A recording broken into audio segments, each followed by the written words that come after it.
Audio Jungle. Audio Jungle. الله أكبر الله أكبر.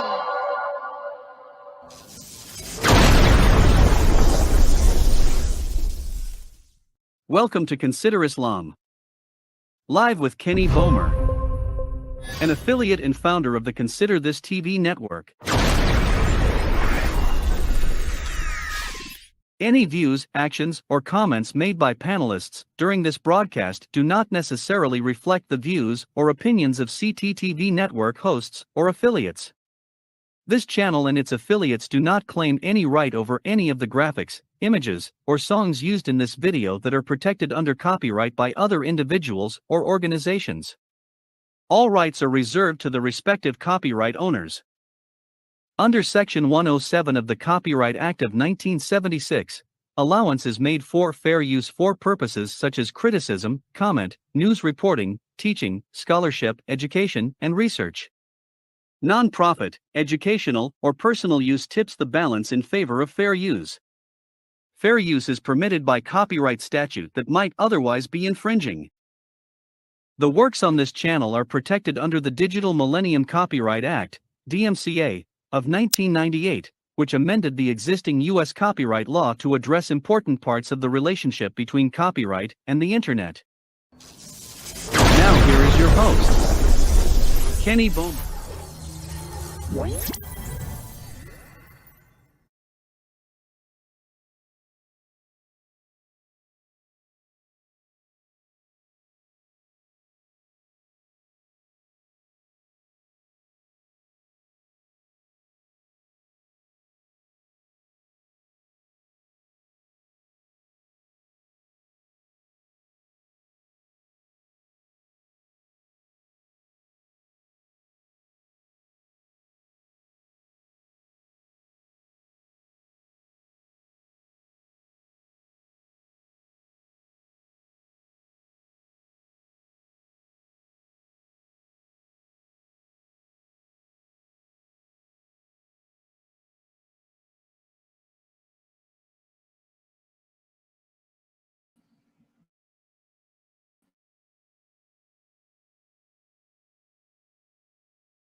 Assalamu alaikum. Rahmatullahi wa barakatuh. Okay, so some technical difficulties today with this internet here at this hotel. So please bear with me on that. So yeah, my computer suddenly restarted and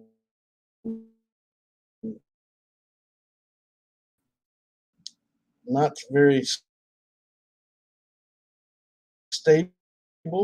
So the thing is, I do bear witness there's no God other than Allah. I bear witness that Muhammad is his final servant and the seal of all prophets.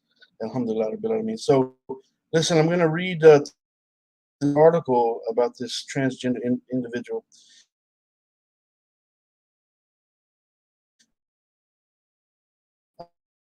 I came across this because I see my internet is still acting up. So let me give it a second to see if it stabilizes here.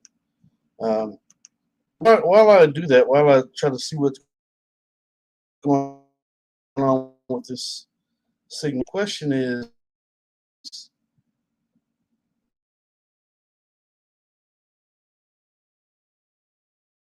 all the people listening now or who may, the stream doesn't act up any more than it has already.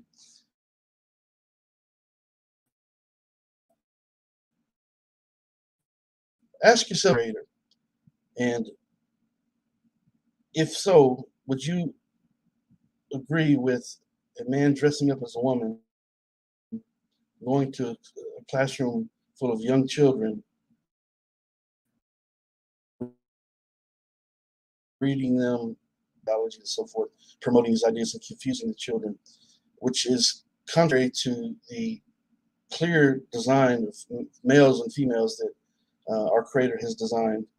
He has not created anyone to be both male and female. Matter of fact, no one is male and female, even despite combinations of XY chromosomes and so forth. That doesn't qualify someone as being both male and female. And you can't choose one or the other. That's a scientific fact. And so, anyways, we're going to get into this and just ponder on that question. Got no problem with people going into classrooms and reading these gender bending stories, these books and so forth to young children. Maybe I'm wrong about that, but I just don't believe that God conscious people hold, you know, have a masses of people that are atheists and agnostic and so forth. But nevertheless, I'm going to read this story, and it's about an individual who is a drag queen, a man dresses up as a woman who was going into elementary schools and reading gender bending and gender ideology books to young children in these classrooms.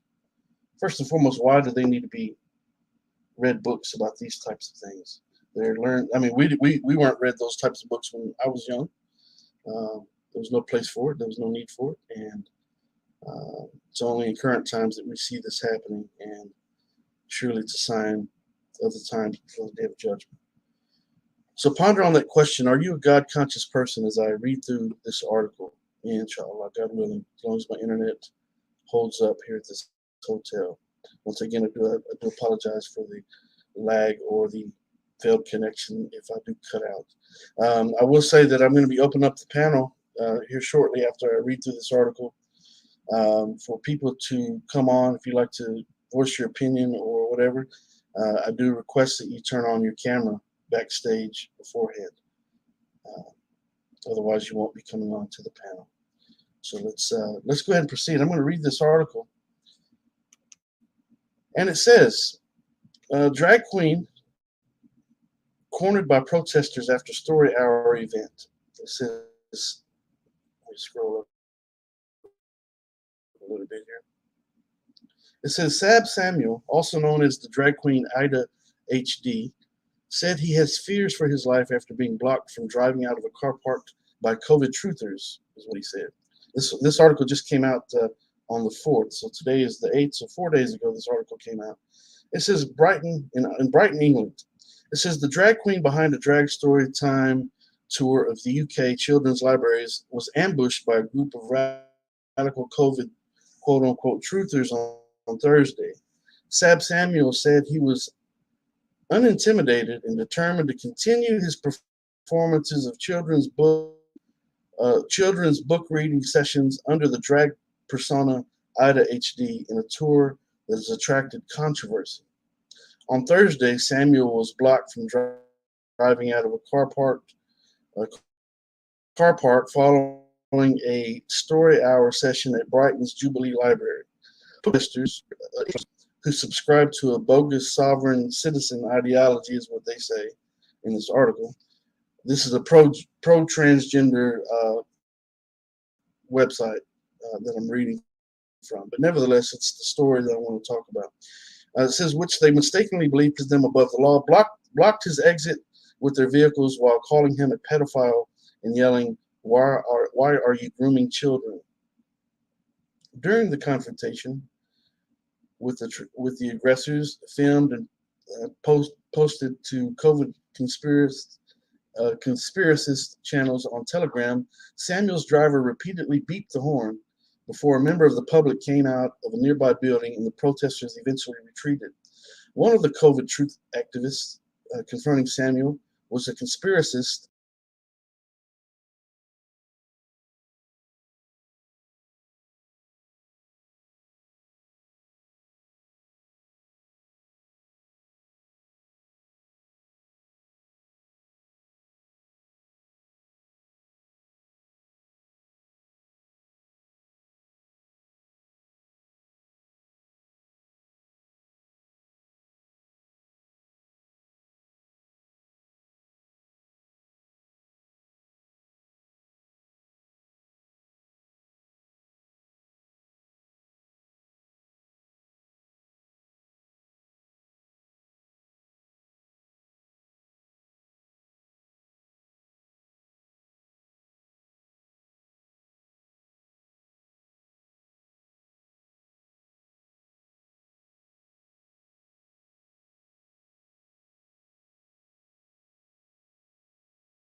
uh, because of this lagging here at this hotel, which is very aggravating to say the least. Alhamdulillah, it's okay. Um, what I'm going to do is I'm going to go back to this article. Maybe I should just stop it and do a different stream, but alhamdulillah, we'll keep proceeding with it.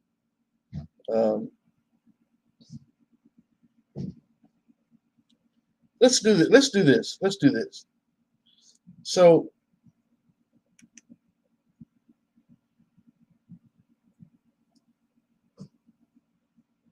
okay, so let's do this.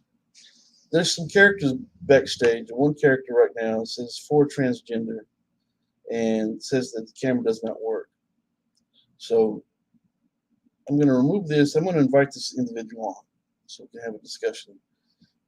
I have an idea who this person probably, what group he belongs to, or whoever this person is, but we'll bring them on and see what transpires, and then we'll try to get back to the article if the internet allows it. I might have to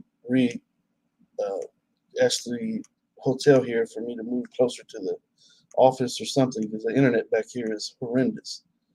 Maybe I should use my hotspot, but nevertheless, let's see what happens when I bring this individual on. Okay.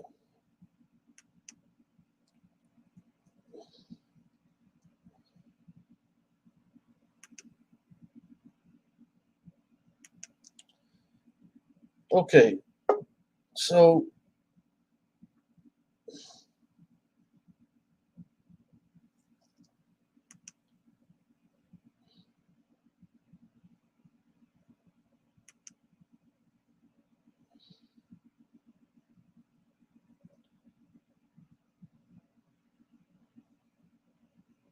okay, I'm trying to add this person.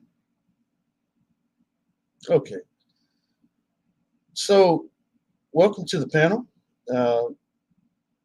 What's on your mind?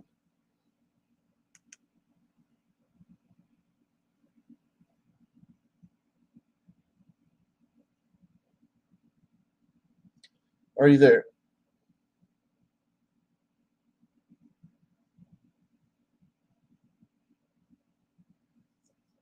Okay, so I'm not sure where this person is, so I'm going to just remove him.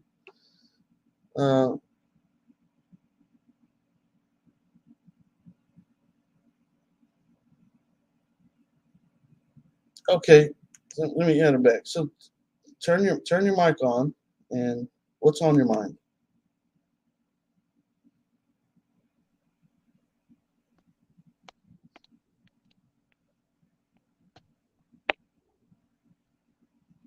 Hello, are you there?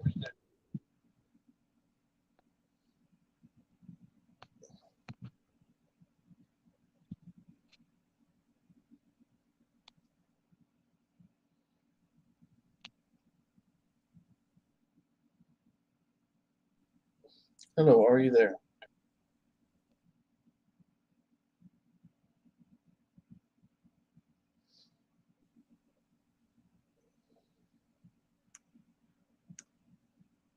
Okay, so Mm-hmm.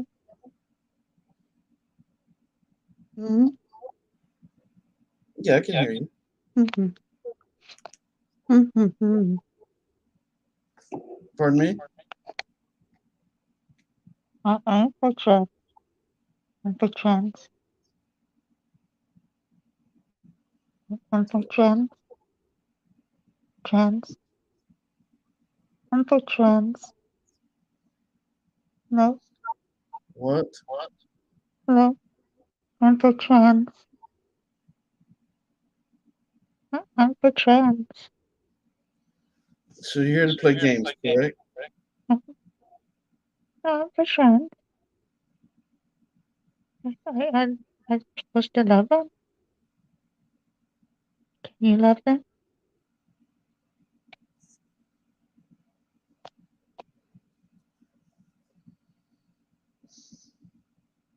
Can you love them? Do this. Hello? Hello? Yeah. What is on your mind?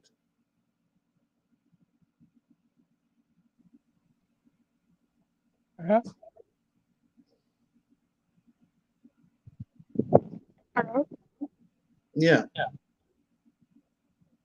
Aren't they trans?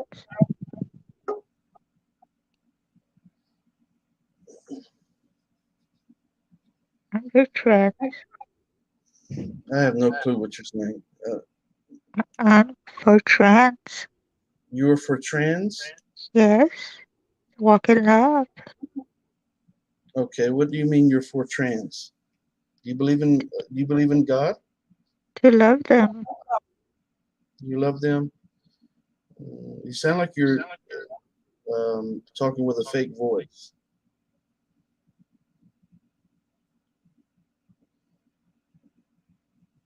Is that what you think? Or you sound like a lady from another stream that I am familiar with. I'm for trans. You're for trans? Yes. Okay, what do you mean by that? Love. To walk in love. Love To walk in everyone. love. Are you a God-fearing person? Do you believe in a creator? I know my creator. What? Will you? Excuse me? Will you? I don't know what you're asking, but I ask you, do you believe in a creator? Will you? Do I believe in a creator? Do I believe in God? Yes. Then love the trans. Love them all. Okay. I know who you are.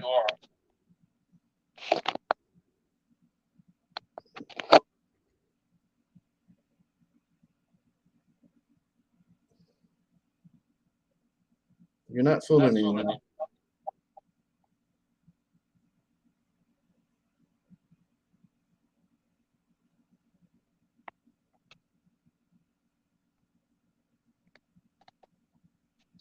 So I'm going to bring someone else on. Okay?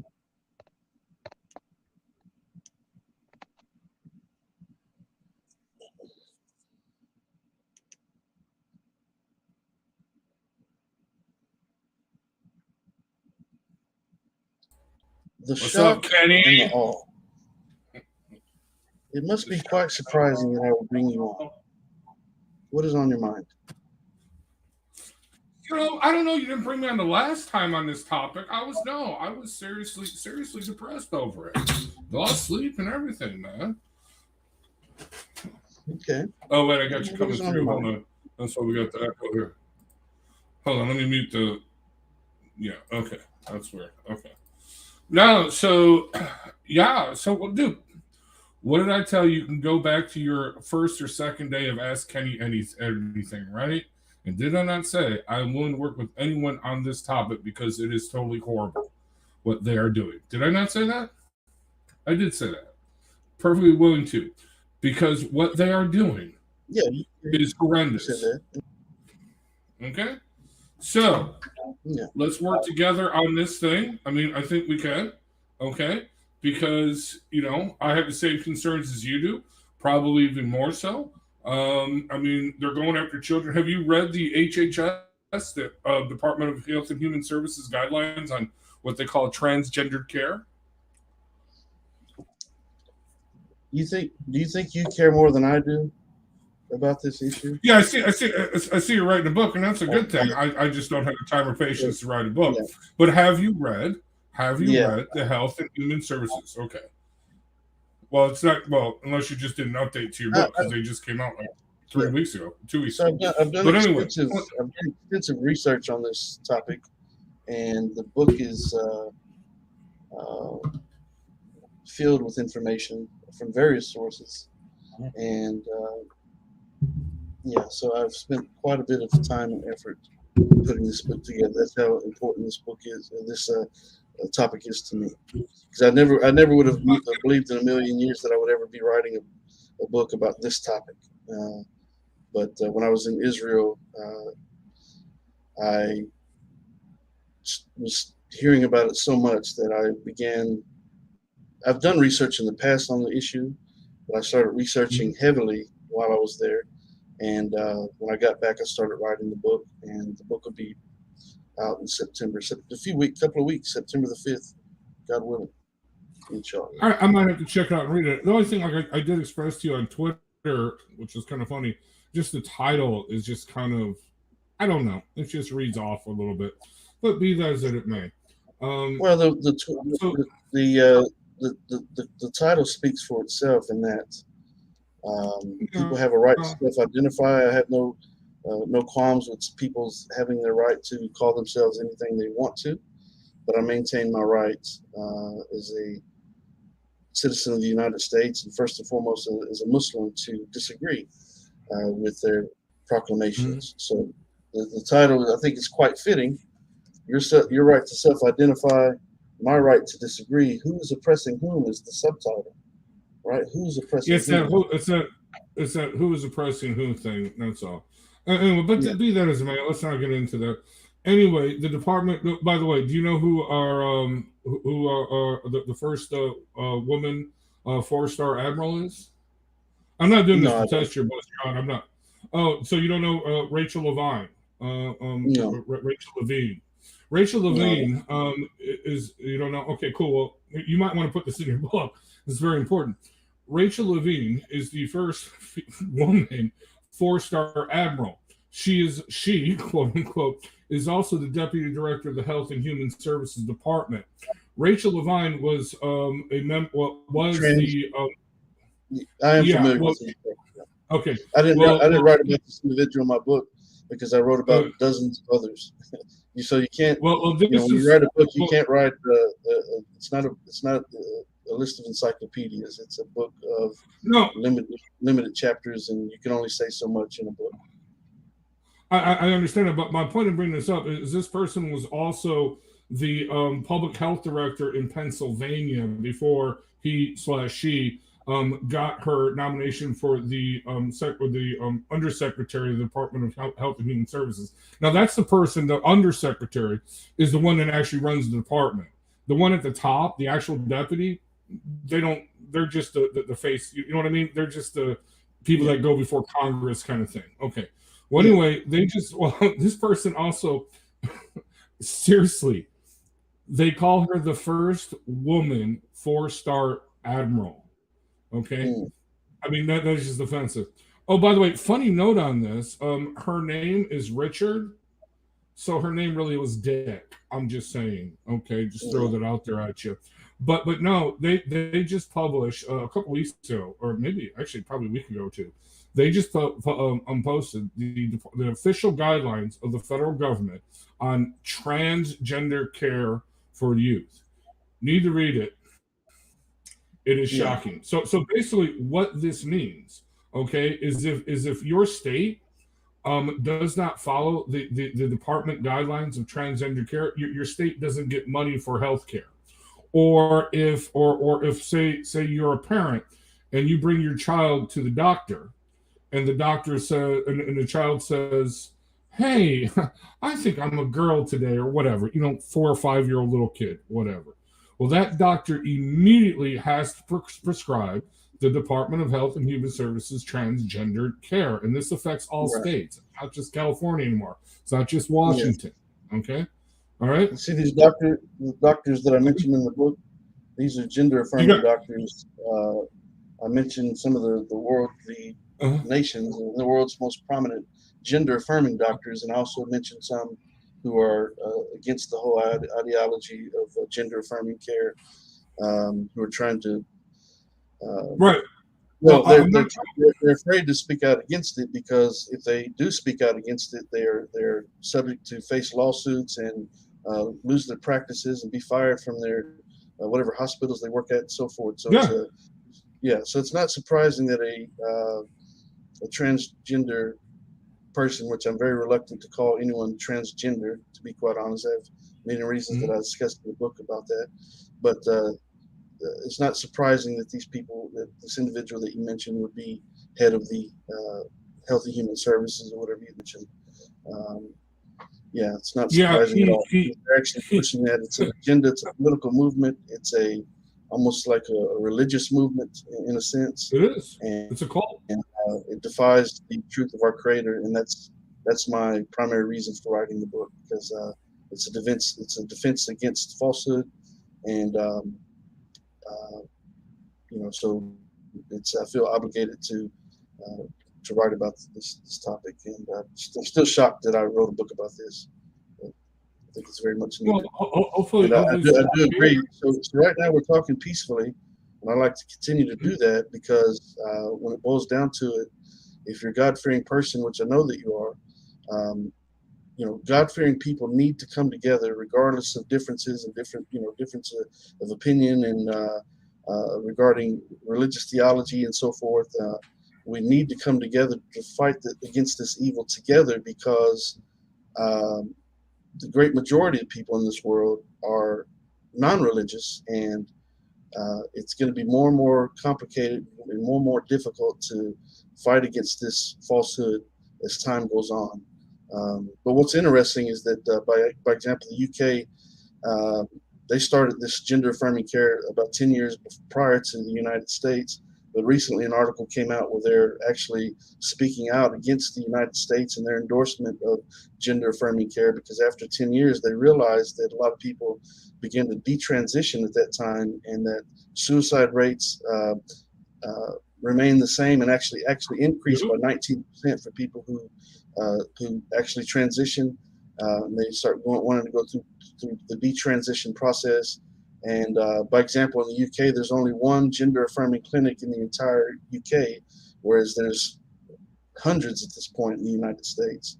And so that's a very interesting article. I'm going to talk about that here in a couple of days if I could get my internet here at this hotel to work properly. It's a money-making thing. It's $100,000 for the entire treatment process and ongoing. Yeah, it's going to say that because I have a book in a chapter in the book called All About the Benjamins, and it's specifically talking about the money involved in gender-affirming care and how these ideologies came about. And they want taxpayer money to pay for that. Not only that, but insurance to pay for that. Did you study anything about Eddie Money, the guy that really started this thing? Eddie Money. It's not Eddie Money. It's Dr. John Money and John Money. John Money. So the first let me show you real quick. Actually the second chapter. The second chapter of the book is titled The John Jones Case, and it's specifically about Dr. John Money and his interactions with David Reimer, who's a twin that was they tried to raise as a child through what's called nature versus nurture, through gender affirming care, through nature versus nurture rather. Tried to raise him as a child. Dr. John Money believed that any person could be raised either male or female by just simply through nurture, regardless of what their biological sex is. So David Reimer, his name was originally Bruce, and he went through he was a twin, by the way, and he had a botched circumcision when he was just a baby, and his penis was entirely burnt off, and they didn't use a scalpel; they used an electric form of circumcision, and they actually burnt his penis completely off, and his parents were just at a loss for what to do. And they heard about Dr. John Money and his gender-affirming, his transgender gender ideologies and so forth.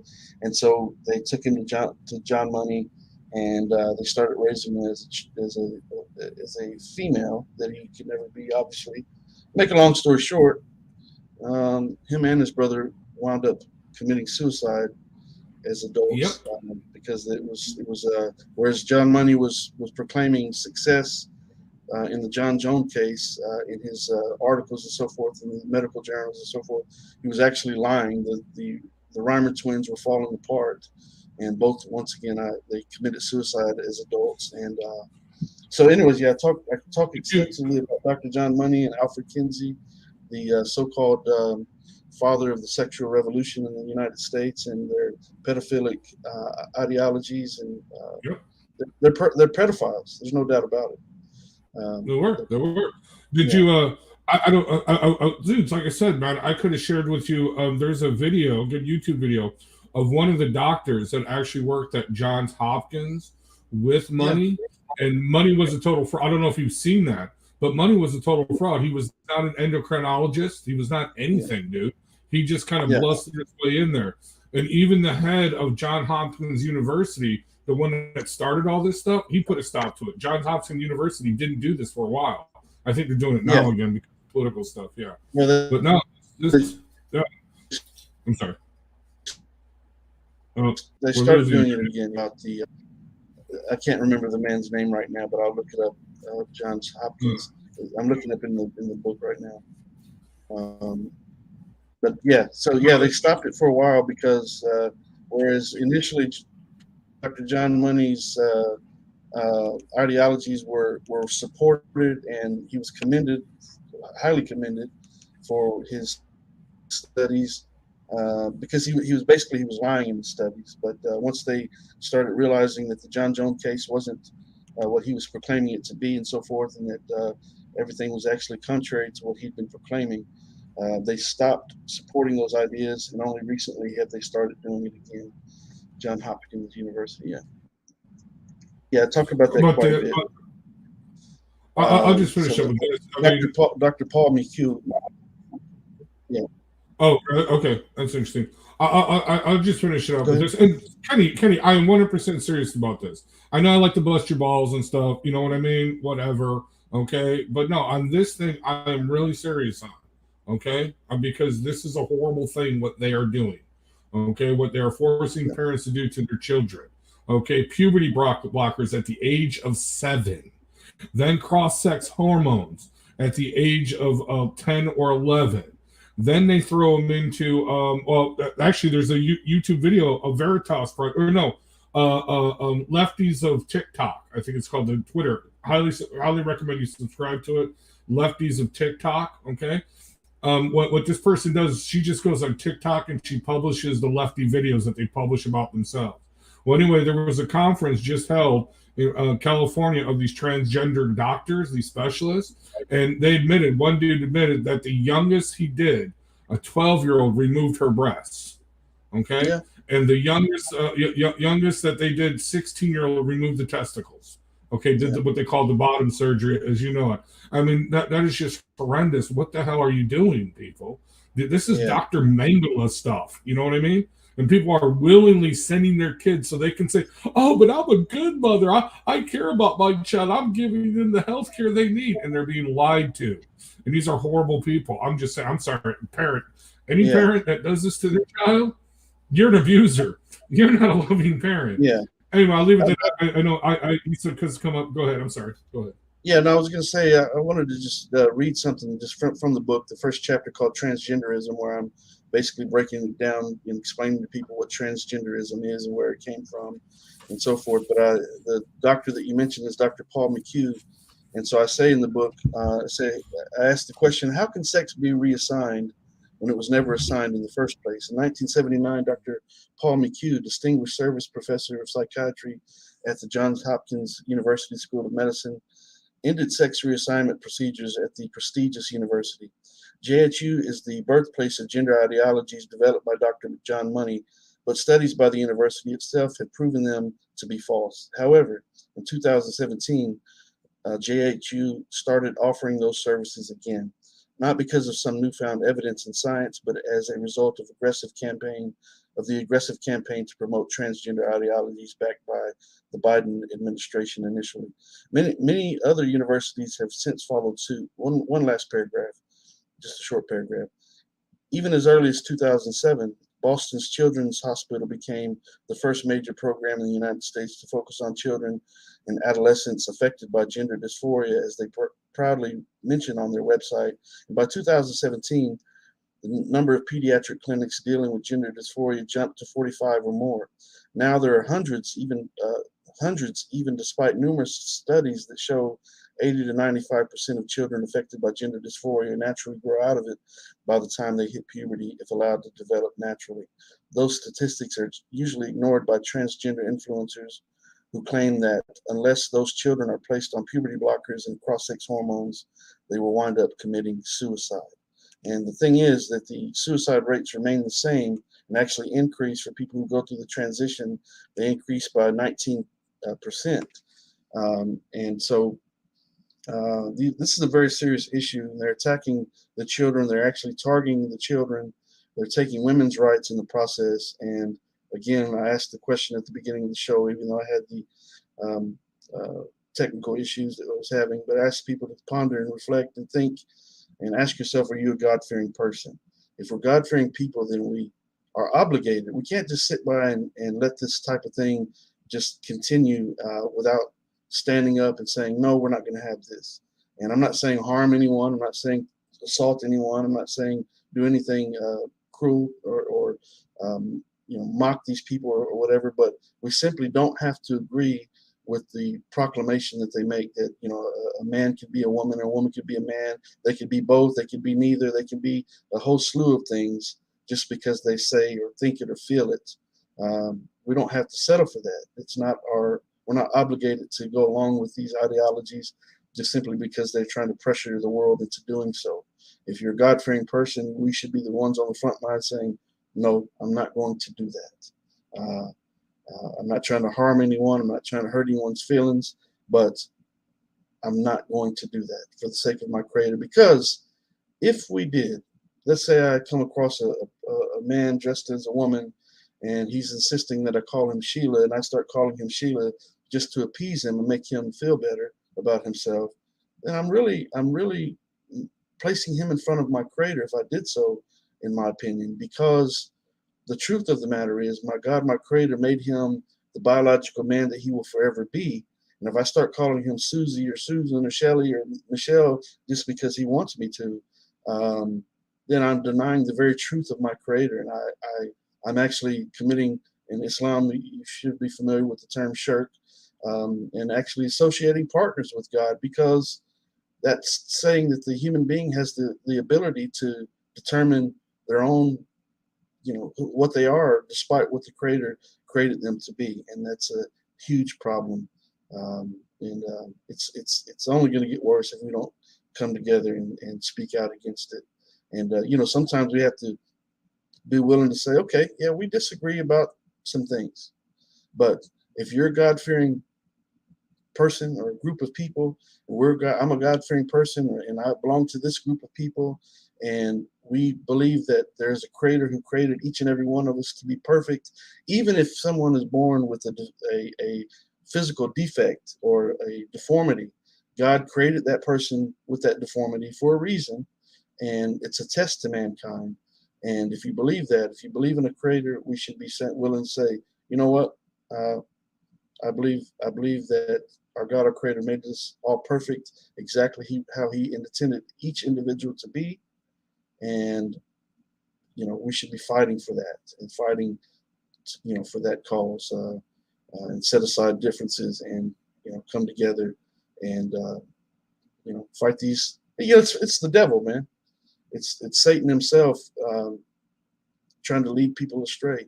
I mentioned verses of the Quran that discuss that, where Satan, Iblis, the devil, when he's cast out of paradise, he says that he'll command them and they will cut the ears of cattle, and he'll command them and they will change Allah's good creation, and so forth. And that's exactly what we're seeing today. I mentioned in the book about a doctor, I can't remember his name right now, but the doctor who, along with some Japanese scientists and so forth, were cutting the ears of a bull in order to clone cattle and so forth, in order to produce bigger and stronger and cattle that produce more milk and so forth, basically trying to better the creation of our God, our Creator.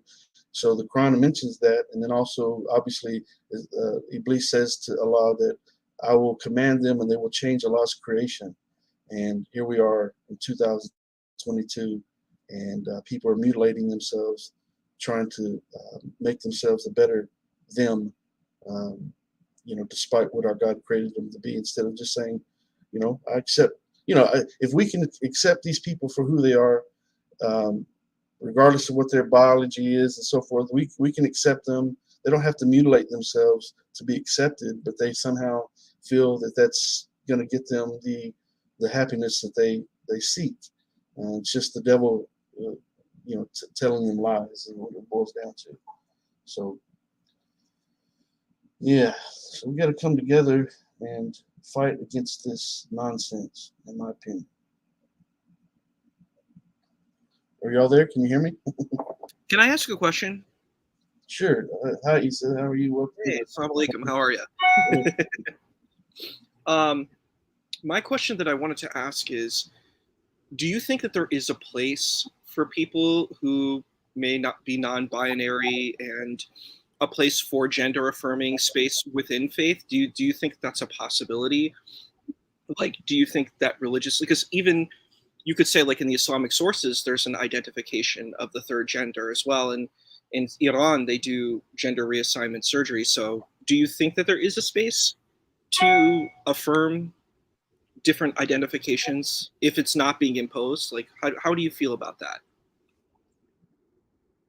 Well, science proves that down to the smallest cell in the human body defines whether or not a person is male or female. So the biology speaks for itself. The biology is created by a creator, and there's no compromising that. So, no, I don't think there is a space. I think what it boils down to is that these people are suffering from a mental health issue, and there's nothing wrong with that. Doesn't mean that's anything wrong with them other than they have a mental health issue, and you don't treat mental health issues by hacking away at the body. You treat mental health issues by getting, getting some counseling and talking to people about why they feel the way that they feel, and give them positive reinforcement about who they are, and make them, focus on things that they could be happy about or feel positive about regarding themselves, because we all have something special to offer. We are all given gifts. We all have something special to offer the world. And so the thing is, a lot of these people, they start going through depression and they feel awkward at certain periods of time when they're going through their adolescence, puberty, and so forth. Or they might just feel awkward and have, autism and so forth, or they just don't feel like they fit in, and they think that changing their sex is going to make them fit in. But what needs to happen is that what we need to do is extract the good qualities out of who they were designed to be.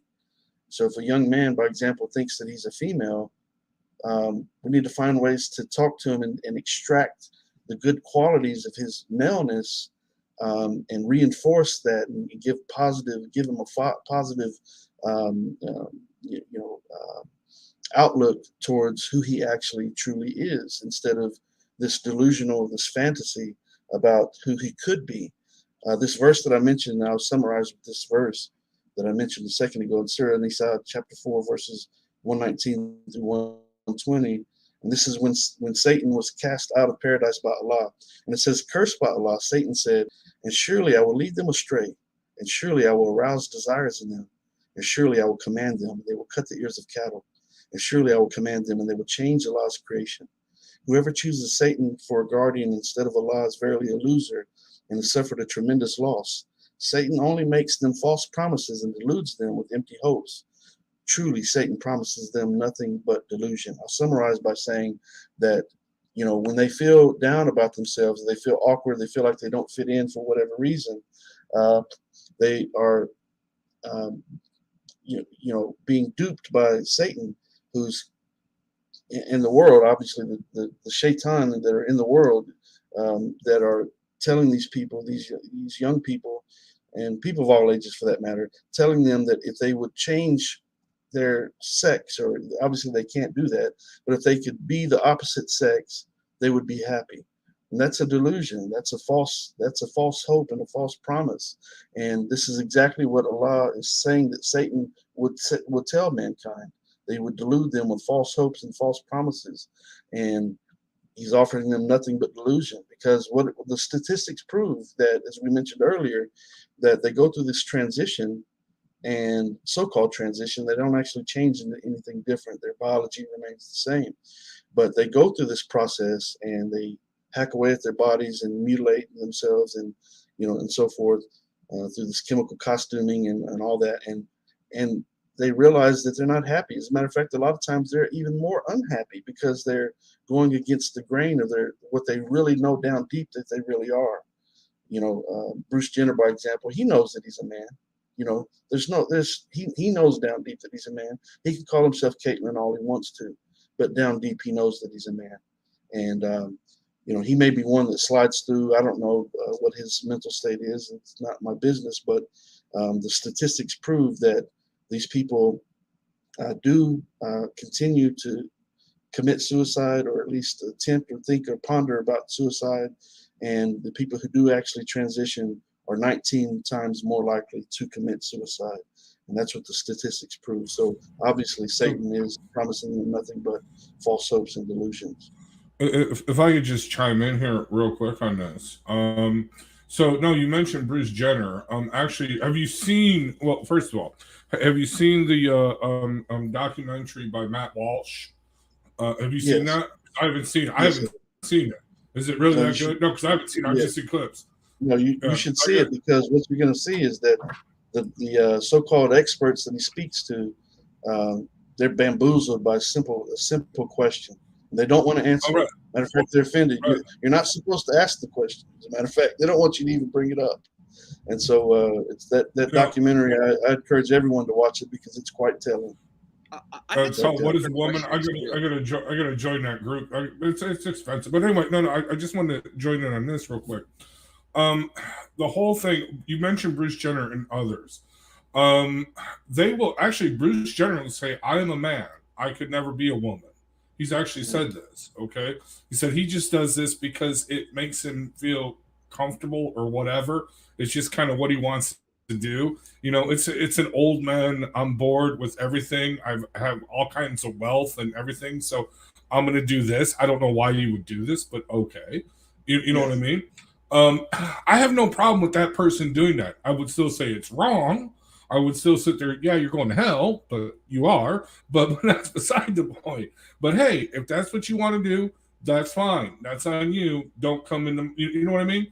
Okay, yeah. But when they're coming after children, when they're saying that a child can decide what gender they want to be, I mean, you look at these videos, go to libs of TikTok. I mean, seriously, you're sitting there, well, my boy, he said, well, my daughter said that he is really a girl when he was 3 years old.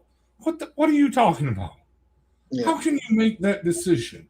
And when they're mutilating, when they're pumping children at the age of 7 with chemicals that are used to castrate, sex offenders, chemicals that actually, no, it's funny. So I mentioned the HHS did its guidelines a couple weeks ago, for transgender cures of youth. The same day they released this of puberty blockers at the age of 7, the FDA came out and said, you should not do puberty blockers for what they were developed for, which is children who go through precocious puberty, because it causes brain lesions and all kinds of stuff. So like, what the hell? This stuff is not safe. It's not reversible. You know what I mean? And that's the problem I have. Brother Rod, I have a quick question to ask. So I'm curious, how many parents are doing this? Is this a lot of parents, or is this a minority? Thing. Anomaly? No, that's the thing. No, that's the thing. It's a social contagion. Okay, seriously. That's matter of fact, that's how it start out with it, about it being a social contagion in the first chapter. So what's happening is the parents that go along with this gender affirming care, they're looked at as heroes, and they're looked at. Matter of fact, I describe it as somewhat similar to Munchausen syndrome, where they get attention. If you're familiar with the Munchausen syndrome, that parents get attention by making their children sick, and they get attention from family and friends and whatever. It's called Munchausen syndrome, and this is a form of Munchausen syndrome by proxy, in that they are getting recognized for being gender affirming parents and getting accolades and being patted on the back as though they're heroes. They're the cool parents, whereas the parents that speak out against it and try to guide their children to accept the reality of their biology, they're looked upon as they're transphobes, and they're the bad parents. And a lot of times those people, what's happening in the schools is that they have what's called gender closets. They have they have gender closets at many schools, and what they do is when the parents drop the little boy or the little girl off in the morning, dressed as a little boy or a little girl, they go into a gender closet, literally into a closet where they have clothing for little boys and little girls, whatever, and they change clothes. And at the school, the little boy who goes to the school changes into a dress or whatever, some type of female outfit, and instead of Shane, he becomes Sheila, and uh, his classmates and his teachers and everyone at the school treats him like a little girl while he's at the school. At the end of the day, they go back into the gender closet, change clothes, and go back home to their parents, and their parents never know anything about it. This is a reality. This is really, really happening. And so this story that I was going to talk about today was about these drag queens and so forth, and not just drag queens, but also so-called transgender people that are going into classrooms and reading out of certain books that I mentioned in the book, and also reading from the gender unicorn handouts and the genderbread person handouts and so forth, and they're confusing the children. They've got these little kids, really of all ages for that matter. They're going in early as possible and confusing them about what their actual biology is, making little boys think that they can be little girls, little girls think they can be little boys, and so forth and so on. And but why are they doing that? Well, the obvious reason is because this is a political movement. This is similar to a religious movement, and that you know, the earlier you get your hands on these children, later down the line, it makes it easier because they're already been duped into following and believing these ideologies, these false ideologies that have been propagated, and so now they're already conditioned to accept what it is that they're feeding them. And so here we are, an older generation, and we didn't grow up with this nonsense, and so we're more prone to say, no, we're not going to accept that, and I'm not gonna have that.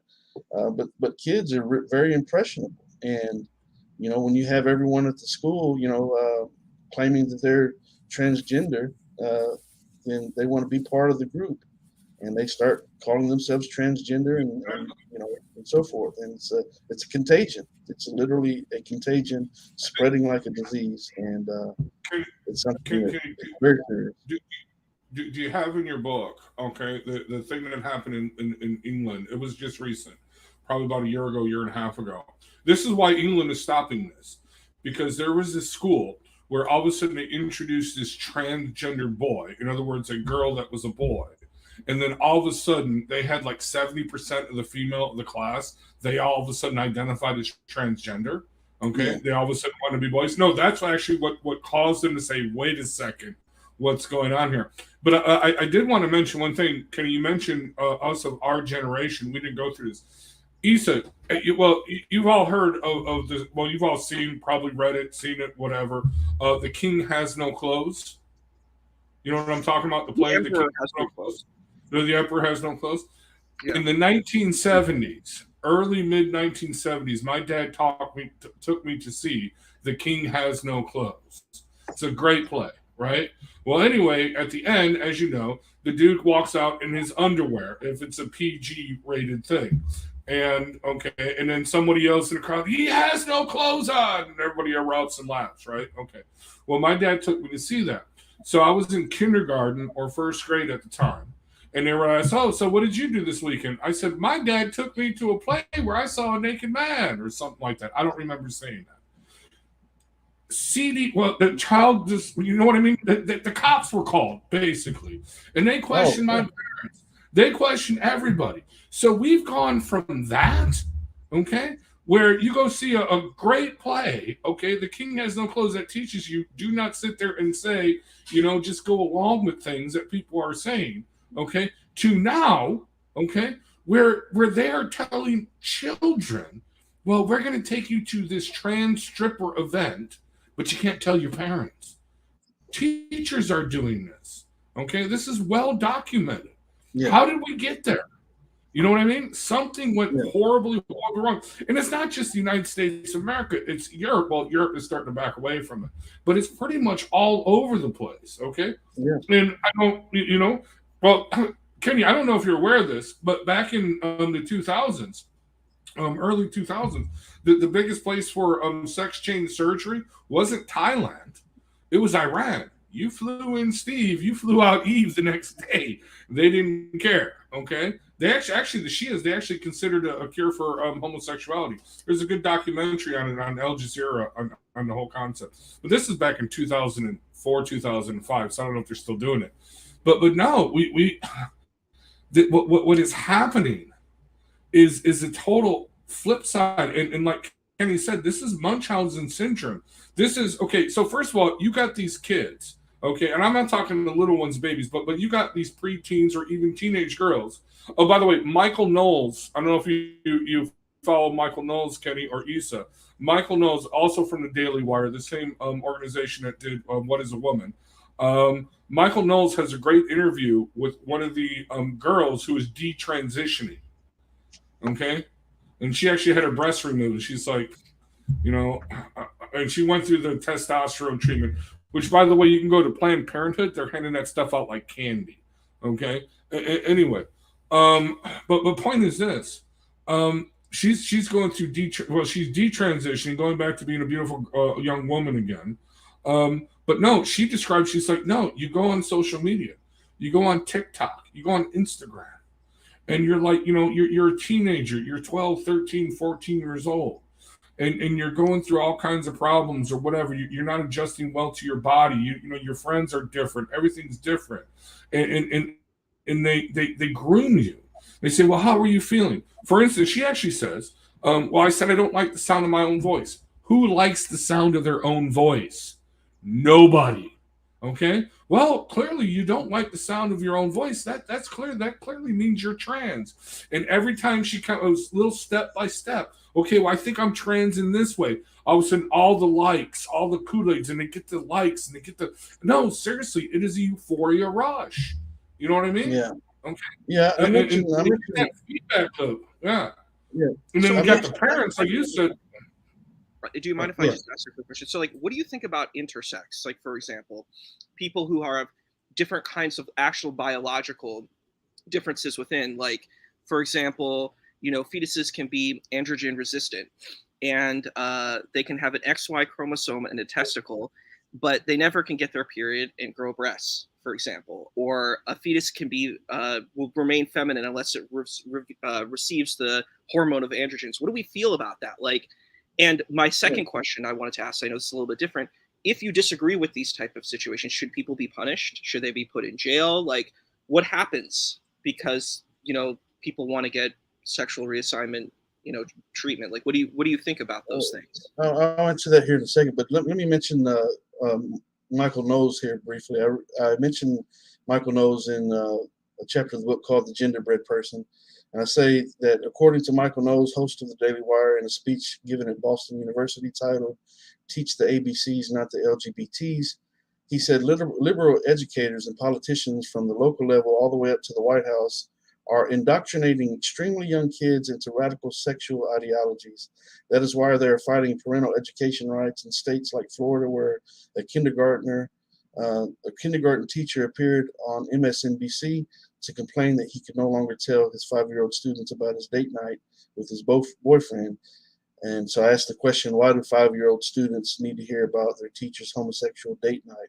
In response to the Florida controversy, White House Press Secretary Jen Psaki began sobbing during the interview as she talked about bills that critics say target gay and transgender children. She claimed that kids are being used as weapons in a political culture war. Well, yes, they are, but Exactly.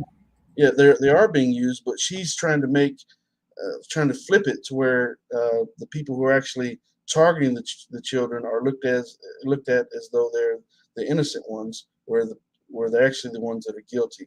So it says her statement was, I say, her statement was dripping with hypocrisy because Psaki herself happens to be on the side that is placing children at risk. Therefore, her statement is correct. which is basically what I've just said in summary. Children are being exploited and used like pawns by transgender activists who claim victimhood while they themselves are guilty of abuse. In regards to your question about intersex, I do talk about intersex. I'm bringing it up in the book as I'm talking. Um, so Dr. Paul McHugh, he says, although much is made of a rare intersex individual, no evidence supports the claim that people such as Bruce Jenner have. This is Dr. Paul McHugh, his quote, and I quote: although much is made of a rare intersex individual, no evidence supports the claim that people such as Bruce Jenner have a biological source for their transgender assumptions.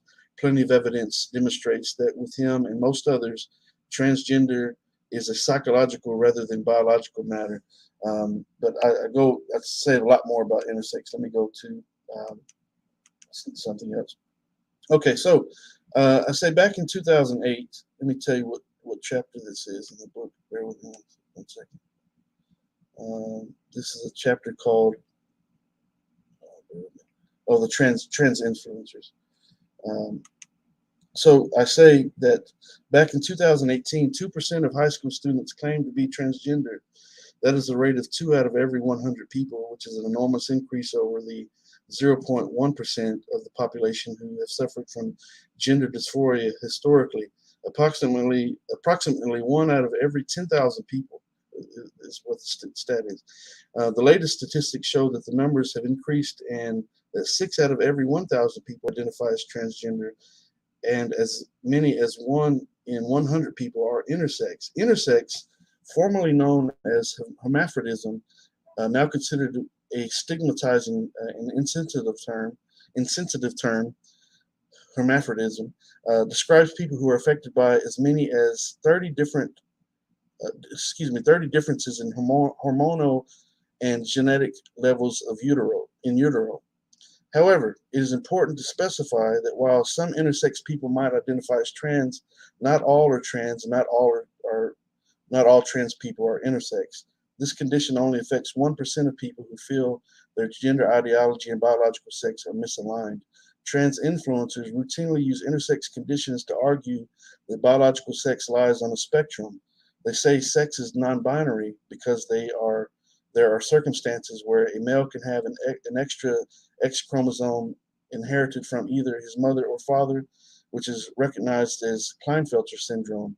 There's also another intersex condition called androgen insensitivity syndrome, where females have XY chromosomes typical of males, but their bodies can't respond to testosterone, thereby causing them to appear female. However, biological sex is not determined by chromosomes, as most people incorrectly assume.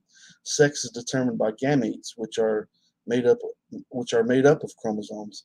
Gametes, I'm saying in the book, gametes are mature male or female germ cells, usually possessing a set of haploid chromosomes capable of initiating formation of a new diploid individual by fusion with a gamete of the opposite sex. Intersex people either produce one of 2 types, male or female. This is very important. Intersex people either produce one of 2 types, male or female, or they are infertile. However, some have a condition known as ovotestes, and Sister Katerina actually knows someone like this. However, some have a condition known as ovotestes, an extremely rare condition that affects 1 out of 20,000 people who possess a combination of gametes. They produce both types of gametes while having both ovarian and testicular tissue. In most cases, however, only one type of tissue functions. This is very, very important because this makes a clear distinction between a person who has this condition, what their sex actually is. They're either male or female. So I say they produce both types of gametes while having both ovarian and testicular tissue. In most cases, however, only one type of tissue functions. A person will either produce eggs or sperm, but never both. But then I say there's only been one documented case study of a man with ovotestes who doctors believed to have produced eggs at one point before his testes started producing sperm. But I say still, none of this has any bearing on people who suffer from gender dysphoria. And so I have obviously all the references for all this information in the book. But anyways, so I say gender dysphoria, formerly known as gender identity disorder, traditionally begins in early childhood and is diagnosed in people who consistently, insistently, and persistently express an extreme displeasure or discomfort for their own biological sex. However, not everyone, once again, who identifies as transgender is diagnosed with gender dysphoria. While the number of people who claim to be transgender is increasing, the rise does not seem to be a result of those people suffering from typical gender dysphoria during childhood, according to Dr. Kenneth Zucker. And of course, he goes on to talk about the social contagion of it all. But why I wanted to read that is because even though there are these conditions where a person can have this testicular tissues and these through this ovotestes, they can have both male and female internal or external parts. They only produce eggs or sperm, and so this makes a clear distinction. This is what the doctors say. This makes a clear distinction between someone who is a biological male or a biological female. A female will never produce sperm. It'll never happen, and nor will a man ever produce eggs. That case study that they mentioned. Wait, Kenny, hold on, Kenny. Are you saying men cannot have periods and get pregnant? I'm shocked. You transphobe. How dare you say that? I'm just, no, it's shocking. Yeah. I know, right? No. Yeah. Actually, if I could chime in here, sorry to interrupt you. That was great stuff. It really was. I was impressed. Yeah. No, really, it was. But no. So here's the thing, Issa. What you're talking about, we are birth defects. Okay. That happen, okay, in a rare, minute, okay, subset of live births, okay? And these things present in normal ways, okay? For instance, I actually did some research. Do you know why I did this, Kenny? Actually, it's because when you first came out with this stuff, you were having the atheist chick. She was arguing with you, and she was arguing about the intersex people, okay? Yeah. So I went and looked this stuff up. No, this chromosome stuff, okay? So you have what's called the super female. Okay, that's the XXX female. They're usually extremely tall, okay, like really giant tall and skinny, okay, and they are like really suffer from mental retardation at the same time. Well, really low IQs, okay, and then you have well, anyway, you got various mixtures of the XXY and X chromosome stuff, okay, but as Kenny said, one presents over the other, okay. There is never a case where a female will produce sperm or a male will produce an egg or an ovum. Okay, so one presents over, but is also produced in most cases of some kind of either mental retardation. I know we can't say that anymore, but mental retardation or low IQ level. There is something other, and also other definite physical characteristics that just don't match a normal thing. Now, what can be done to these people? Love these people, okay, whatever. But you don't say, no, you're really a girl or you're really a boy, even when they're not. I mean, that is a horrible thing, okay? Yeah. And no, remember, this whole thing started this gender dysphoria, which is a real horrible thing, which is usually produced through sexual abuse or some kind of neglect or some kind of psychological abuse. That's what it was always done. And it used to be the treatment was called watchful waiting. And I'm sorry I'm rambling on this, but there's another YouTube video on this, Kenny, which I can share with you, where they have these psychologists, they're talking, this was in 2017, I believe. And this is when this stuff is really ramping up. And they're having a conference, they're talking about this. And the psychologist, child psychologist tells the story because she's sounding an alarm. She tells the story. She's like, I'll give you a case study. I had a child that came in, okay, it was a boy, okay, 4 or 5 years old, that all of a sudden said he was a girl, and the parents are shocked, and they bring him to me, and the child is, saying that he's definitely a girl, okay, he was, blah, blah, blah, right, okay, and through meeting with the child, talking to the child over months. She said it took about 6 months to realize what was happening. Probably less than that, if I recall correctly. But it turns out they had another child. This was the only child for 4 or 5 years or whatever it was. And then all of a sudden the parents had another child and it was a girl. And because these parents were paying all this attention to the girl and not to this boy, because he was the only child beforehand, he thought that was because he was a boy and it was better to be a girl. Okay, do you see what I'm saying? Yeah. So that was quickly resolved. Okay, I mean that's actually a common thing. You know what I mean? Okay. Yeah. Anyway, she said if this was 10 years ago, she said if this was to happen today under law, California law, as soon as this child says I am a girl, I would have to prescribe gender affirming therapy.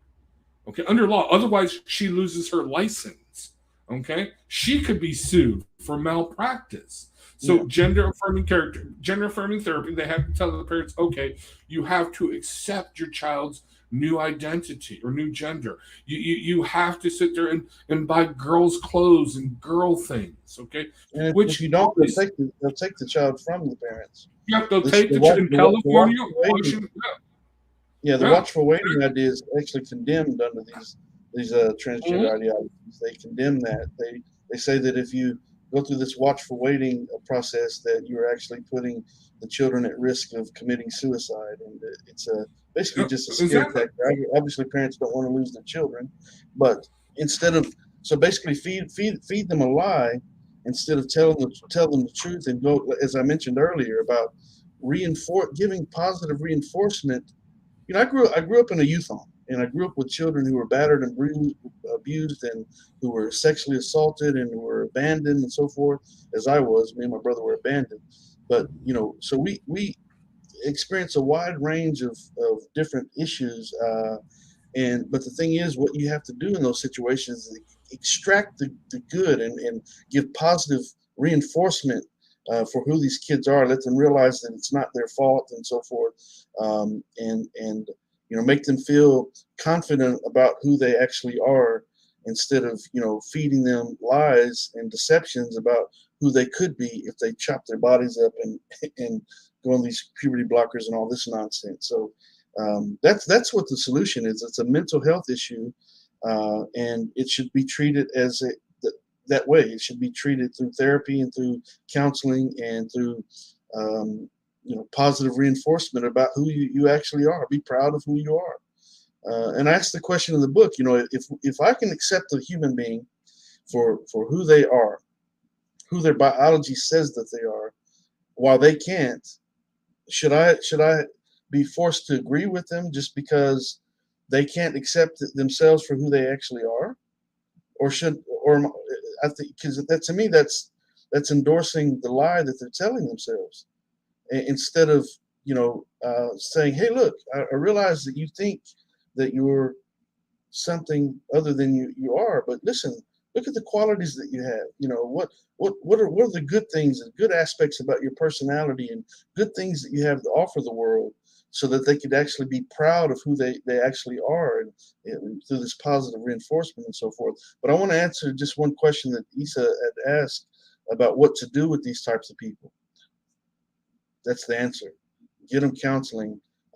It should take everyone in the community who knows these types of individuals, who come across these types of individuals, to be extremely patient. Don't be hostile. Don't be rude. Don't be insulting, and so forth. Try to be as understanding as possible. But in my opinion, my strong opinion as a God-fearing person, and believing in the truth of Allah, and that you know, I don't want to compromise that. Be very patient with the individuals, but with the limitation of never endorsing the falsehood. In that, as I mentioned earlier, just because someone wants to proclaim themselves to be a female, but he's actually a male, if I start calling him Sheila just to please him, then that's an endorsement of the lie, and you're vicariously um, guilty of that. And it's like a denial of our God, our Creator, and what He created that individual to be. The better solution would be to say, listen, I respect that you're calling yourself this. That's why the name of the book is Your Right to Self-Identify. Sure, I have no problem with that, but please respect my right to disagree with that, and call you Michael if your parents named you Michael instead of calling yourself Michelle or whatever, just by example, because I don't want to endorse the lie. And but by no means do we hurt these people or target these people or try to oppress these people. They're not being oppressed. They make the claim that they're being oppressed because they can't go into certain restrooms. But listen, no one's trying to keep them from going into certain keep them from using the restroom. Just go to the restroom that accords with your biological makeup. How about that? You go to the restroom all you want. So no one's at the boundary of the restroom door saying you can't come in here. But we don't want you going into the wrong one. And I mentioned It's stores. not just restrooms. It's women's spaces. It's going into and let's face, dude. Seriously, okay. Well, you see what I look, dude. Kenny, okay, kind of bearded, full-grown men. You know what I mean? Okay. No, there are bearded, full-grown men going into women's spaces like saunas. Okay. And changing areas and say, well, they put on a dress and they say, well, I'm a woman. You can't discriminate me. And no, and they're waving their thing around all happy. Okay, no, there are videos where the they're complaining and they're thrown out. They're saying, no, you can't be this transphobe. And they're excluded.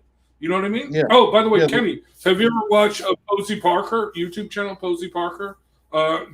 Jean King, she's from Britain.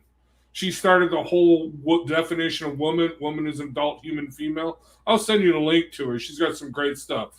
But she was, I'll give you the background story of her. She was a feminist, okay, back, years ago. And then she got mad at the political situation. So she decided to join these feminist organizations, these hardcore radical feminist organizations in London.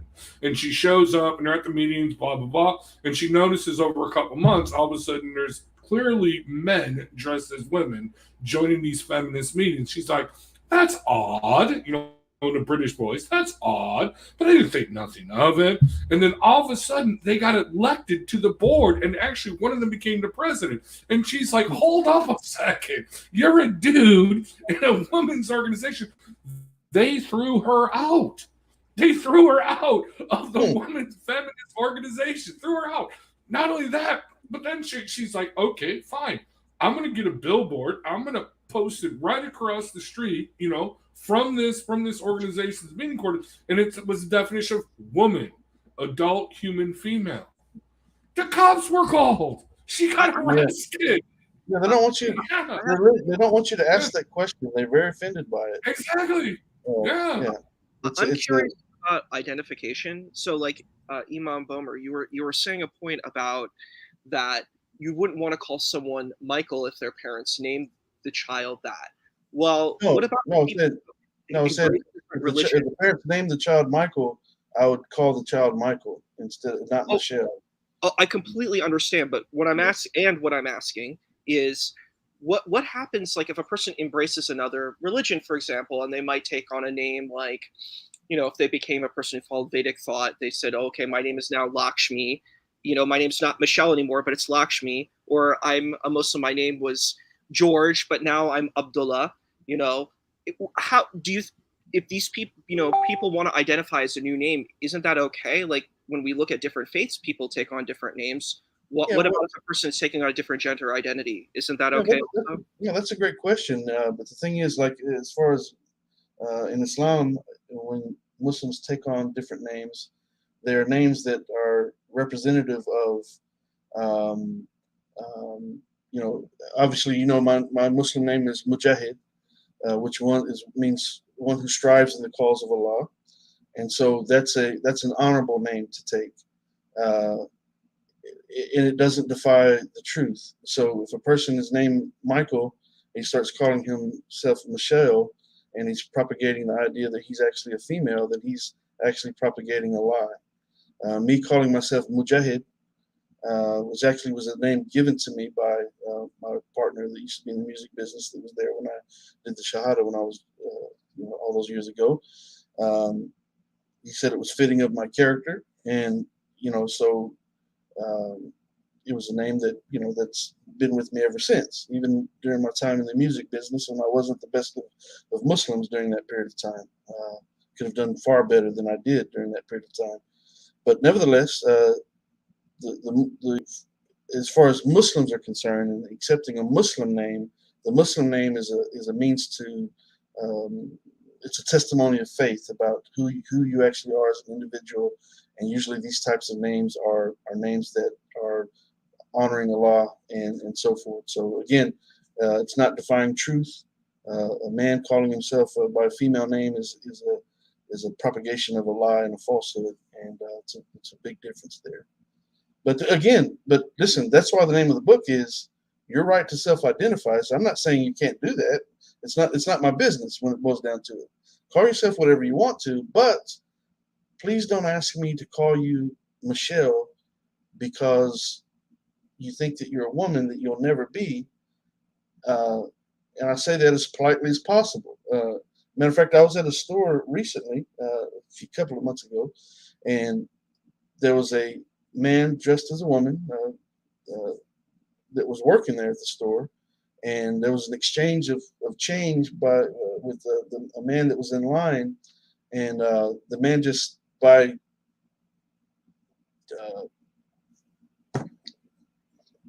just out of reaction or whatever, when the clerk that was dressed as a woman gave him the change, he said thank you, sir, and he wasn't trying to be rude, but the man dressed in the dress, he wasn't too happy about it. He wasn't exactly rude in response, but he did say rather sternly, he said, "You mean, ma'am? Thank you, ma'am." He said, "Excuse." And the man's like, "Excuse me." He said, "Thank you, ma'am." He said, "Oh," he said, "I'm so sorry. Thank you, ma'am." And I was standing there and I was thinking, okay, for one, it's not my business. But I was actually thinking about myself, about how would I respond to this individual, because obviously I don't want to have a confrontation with the individual. I don't want to hurt his feelings. I don't want to have a fist fight. I don't want to be offensive and so forth. But I would most likely, as respectfully as possible, say, "I'm sorry, but I can't call you by a woman's name," and we'll just leave it at that. Or I don't know what I would do in that situation, but I know what I don't know what I would do, but I know what I wouldn't do, and I would not call this man dressed as a woman by a female name. I just wouldn't. So I have a question. Would you, because you want to be loving and respectful and kind and compassionate to other people. What about using like a third gender pronoun like they? Would you be comfortable with doing that? No such thing. Because it's being respectful to the person as opposed to, because they obviously feel that they have a different identity, self-identification. So isn't it important for us to, like, even if a person embraces another religion or anything like that, you could say, "Oh, well, you're not whatever religion you were before. You're not a Christian. You're not Jewish. You're not Muslim." I mean, whatever when a person converts to a religion, you say, "Well, you're not what religion you are now. You are the religion from before because that's what you were born as." I don't know if that's fair. Those are two different things, because changing a religion is changing how you think. Changing your ideas and your ideologies and your worldviews and so forth. That happens all the time. But to claim that you're a sex, or for a man to claim that he's a woman that he can never be, that's an actual lie. I mean, it's a propagation of a lie, and as God-fearing people, as I mentioned at the beginning, we should ask ourselves, if you're a God-fearing person, are you going to stand on the side of truth when you're faced with these lies? What are you going to do? There should be a respectful response, but there should be a firm response. Be firm, fair, and consistent, in your response. And that I firmly maintain my right to recognize you with my own common sense, my God-given intellect and common sense, basic common sense. Even if you think I'm the dumbest person in the world, please allow me to at least use my common sense. And if I can see an Adam's apple, and I can see facial hair and razor stubble and all that, and how big the man's hands are, and can clearly see that this is a man, a biological male here dressed as a woman, please allow me respectfully to maintain my right to if I in this interaction to address you as such. And that doesn't mean that I would go out of my way to keep saying he and him and and so forth just to aggravate this person, but I would not give in to the demand to accept the idea that this man dressed in this dress is a woman. I, he has a right to put the dress on, call himself by any name he so wishes, but I maintain my right to not have to accept it. First and foremost, as a Muslim, truth, fighting against falsehood, and as a citizen of the United States under the First Amendment that gives us a right to say unpopular things despite the government approving of it. We can say unpopular things despite the government's approval. That means not only that group of people, but any other group of people. We have a right to say unpopular things despite without government approval, and a right to refuse to say things that they want to be said. That's what the First Amendment says. And so can I at least maintain my right under the First Amendment and under the 15th Amendment to cast my vote on any given topic? Do I have to lay my rights to the side because Michael wants to call himself Michelle today, and I have to go along with it just to make Michael happy?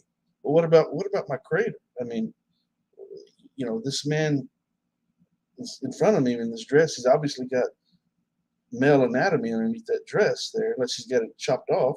But does that count? Does that count that I can see his Adam's apple?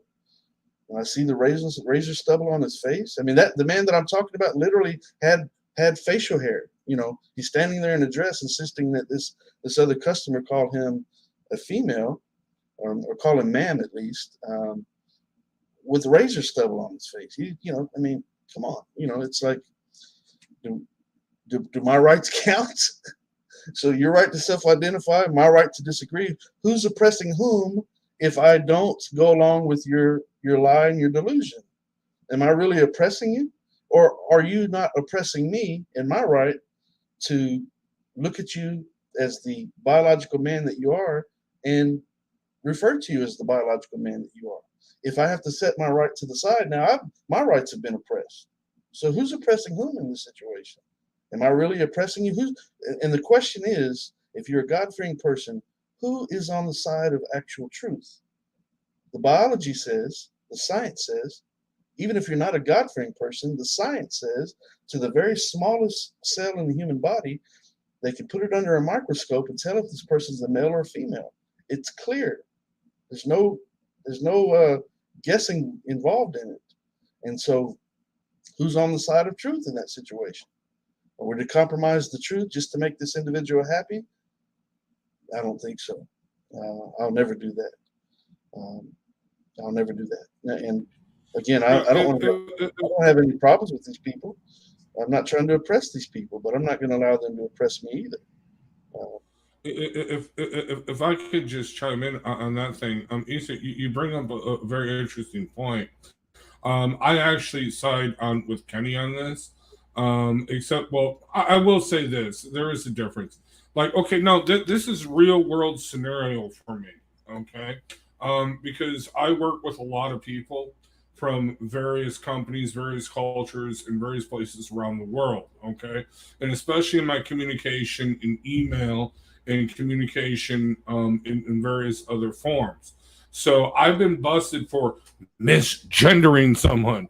I am seriously. I was talking to a dude. It was a dude. Okay, sounded like a dude, and I actually mentioned in the email, yeah, he. And this dude responded, "You just talked to me, Robert. I am a female. I am a woman. How could you not know?" This was on not a Skype, but it was Teams video conference, and this was clearly a dude. Okay, sounded like a dude, everything, but evidently he identified as a dude. So I got to be extra special sensitive on this because these are clients and customers. So I'm like, okay, I'm sorry, whatever. don't fire me. Okay, so there is this thing about that. So no, if someone comes up to me and says, full beard, whatever, or even semi trying to pass, whatever, and says my name is Sheila, I'm like, okay, I'm going to call you Sheila, but I'm going to laugh at you. You know what I mean? Behind your back. I just am. I'm sorry. That's the way it's going to be. You know what I mean? Okay. But either way, no. My thing about some people say, it's just a name. Why not just call them the name? And the thing is, because other people in the community are listening, and if you're everyone who participates, even if you don't mean it, you're calling this person Sheila reluctantly. Everyone who participates in that and being pressured, like you're actually in your situation at work, you're actually being pressured into calling this man a female, referring to him as a female. You're being pressured into doing that. Oh, it is. Yeah. Yeah. So if everyone I'm gonna laugh at him. Yes, everyone who but actually no, we're does all gonna laugh at him. No, but that's the thing. We're all gonna laugh at him. And I've made that note. I'm like, okay. But everyone who's overheard doing that, or who does that because they want to be all inclusive and be happy-go-lucky with everyone and so forth. That's great. Man, that's fine. That's fine. But it not if it means lying in the process, not if it means denying our Creator in the process, because everyone who overhears it, let's say, by example, someone hears me calling this Michael Michelle, and then they're like, man, these Muslim guys are recognizing this man as a female. What does it say about I don't want to make it about me as an individual, but the truth of what it means to be a Christian or a Muslim or a Jew, the three Abrahamic faiths. We're all God-fearing people, and so if we start giving in as God-fearing people and start addressing these people by their falsehoods, then that's a vicarious liability.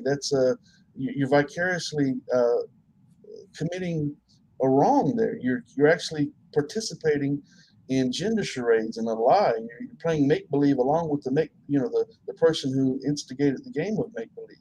But you don't have to do that. And so there should be a way to be as respectful as possible and patient as possible, and just say, look, I'm sorry, but I maintain my right to recognize you for what you are. Please respect that. I mean, I'm not telling you not to call yourself by whatever and feel whatever you want to feel about yourself, but go right ahead, because that's going to be between them and our Creator on the day of judgment. But please don't try to force me to be involved in that. And please don't expect me to stand by and call you Sheila with the world listening and watching, because every human being that does it, you've got these politicians and these lawmakers and all, these people that are getting behind this movement because they don't want to lose votes and so forth, and so they're participating in the lie. So what are they doing? They're putting falsehood in front of the truth. And my goodness, some of these people are calling themselves. We see that there's Muslim women doing it. Ilhan Omar, I don't know what she thinks she's up to, but she's one of the prime examples of this. And there's Christians and other people. Do you really wait? No, I'm sorry. Do you really think she's a Muslim? Do you really think she's a Muslim, Kenny? I'm sorry. No, she had an affair. Wait. She had an affair, and then she's married a Kufa. Oh, I don't know anything about that. Yeah, I don't. She had the affair with her what do you call it? Her campaign manager, but she's now married. Yeah, I don't know anything about that. But as far as this transgender issue, and I don't want to, because I do believe she's a Muslim. And I don't want to be addressing something about her that I have no knowledge about. But what I do have knowledge about is what she's doing as far as back. Oh, we lost you. Dude, Kenny, you there? You froze. I think he froze. I'm going a few seconds. I don't know. Go ahead, Lisa. I mean, I just think it's important that we are respectful and understanding of people who may not identify as we do. I think it's a really important thing to be compassionate and understanding. You could say, look, I don't agree with that, but you can just be respectful to the person. Just it's like human decency. Well, Even if you don't agree, whether you think you're lying or not, that person believes that they are. So why not just be loving and compassionate and caring to that person?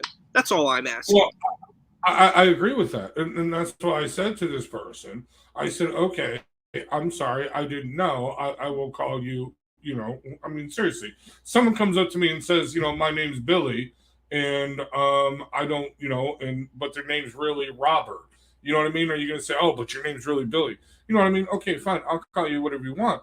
But I did stress this person. I said, no, I don't agree with this, but I will call you by whatever name you want. Okay, no big deal as long as you're paying my company the money. But I'm not going to get fired. But no, there is this thing though, where it's not just that. It's not just calm. Well, there's two aspects of this. One, the children, and that to me is the fundamental thing on this. You do not trans the children.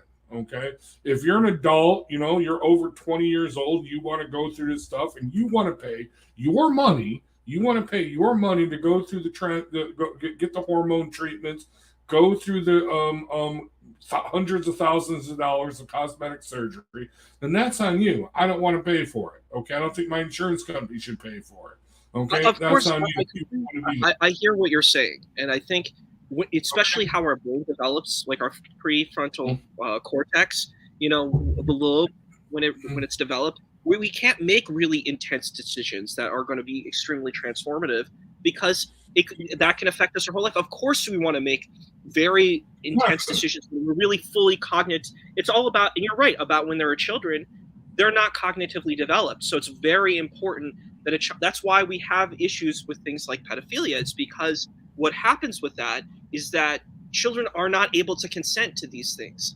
So if you're a parent and you have a child who who identifies as non-binary, you can support your child, but of course you don't go to places like gender reassignment. That's just not. That's something that the child really needs. But you said that so that's a couple things you're not understanding. Okay, well I shouldn't say you're not understanding, but you're kind of not getting here. Well, first of all, I reject the whole thing of gender non-binary. No, we are binary. Our code is binary. Our genetic, even though it's 4 chemicals, okay, it is still binary. Okay, at its base, it's basically base 4, but it's still base to binary code. Okay. However you break it down, it's just you just got to double. No, because I'm sorry, Kenny, we're talking about genetics here, but no. So the genetic code is 4 chemicals, right, or 4 amino acids, whatever you want to call it.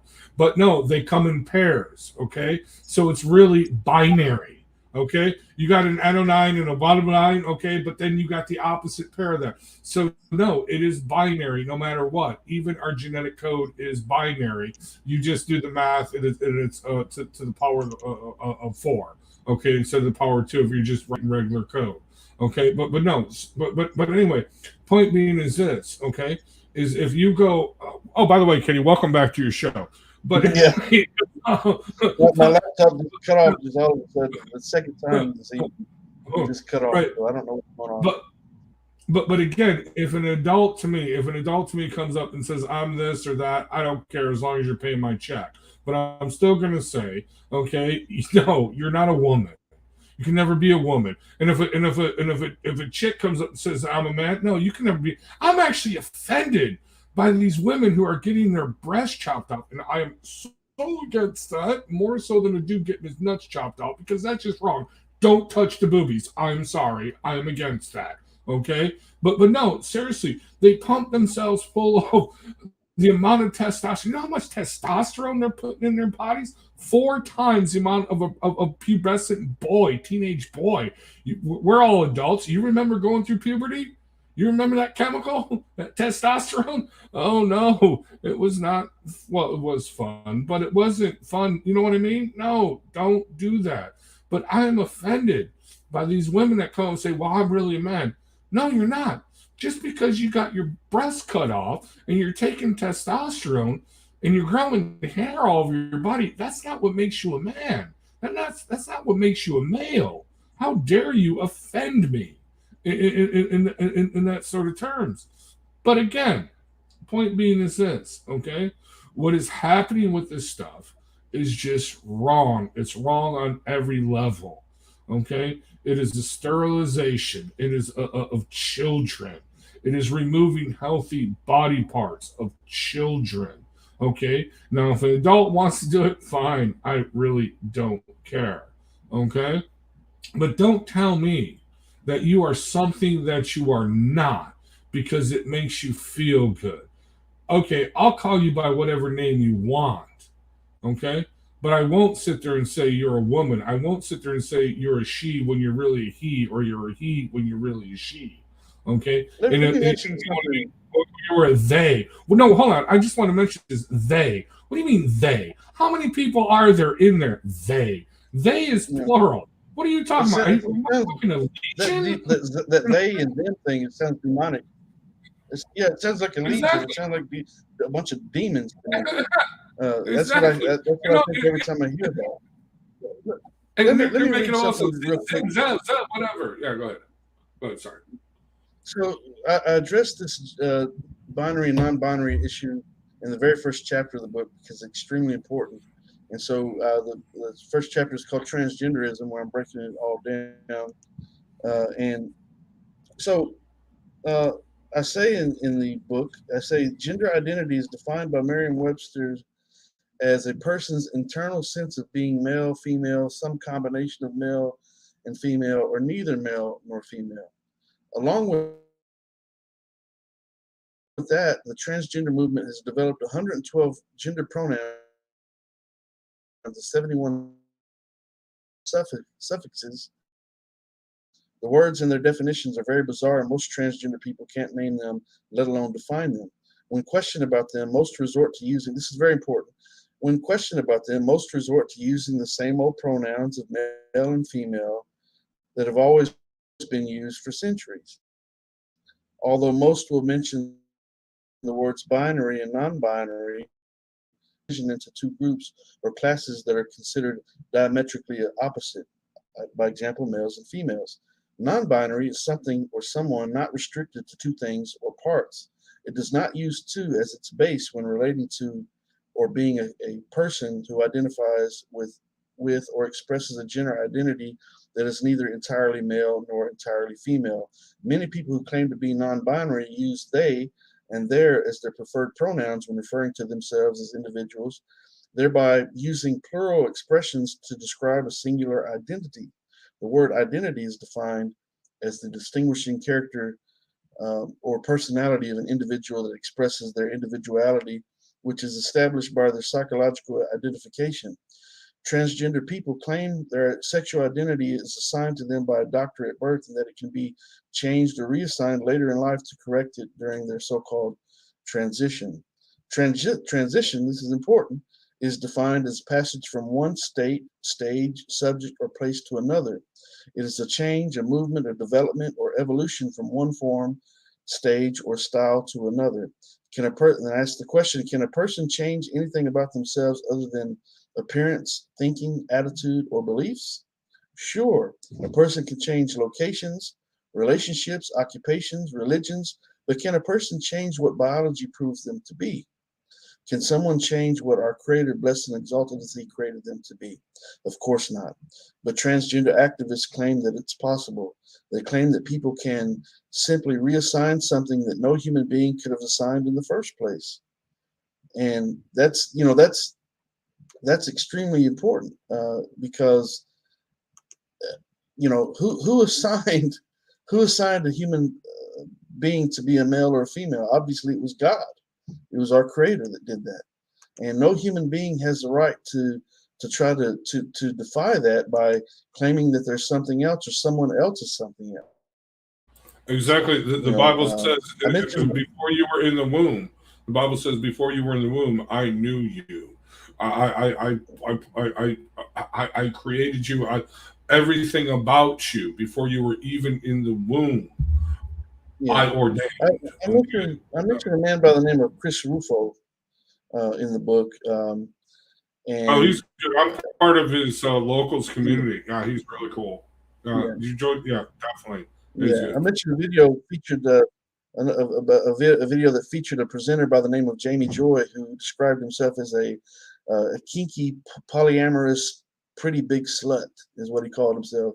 And I said that Joy was proud to talk about having organized orgies and exploring fantasies and perversions. And at one point, Joy and another presenter by the name of Lucy Fielding, a self-described white, queer, kinky, polyamorous, visibly able-bodied, Jewish, witchy, non-binary, trans femme, is what this person called themselves. Discuss Wow, ways. that's a mouthful. Yeah, yeah, it's proud of it, right? Discuss ways to describe Yeah, genitalia and here you go. I'm sorry. Go ahead. I'm sorry. yeah, discuss ways to describe genitalia in non-gendered language by using words such as goodies, front hole, back hole, and I don't mean to be. Um, I'm just reading what I say in the book here. Front hole, back hole, junk, bits, treasure, and more. In another video, award-winning plastic surgeon Dr. Scott Mosser of the San Francisco Bay Area gave a speech about his experience of performing gender-affirming surgery for more than a decade. Mosser stated that there is no age limit for children to begin their quote-unquote gender journey. He added that he has done a few consults for 12-year-olds, although most of his patients have been 14 and older. And he says, and I quote, "I do not have a minimum age of any sort in my practice," he said. "There is no chronological age that says you don't get surgery. Having said that, I don't think I've done a consult on a 12-year-old yet, but we would if one came our way." So this is the part I wanted to read just briefly. It says, Rufo said that the school district has worked with the conference organizer, the Mazzani Center, to develop sex education programs for students. And I say, decent God-fearing people should ask why teachers need to be educated to discuss sexuality with their students. What reason could there be other than to groom students to accept gender ideologies that focus on sex in classroom breeding grounds?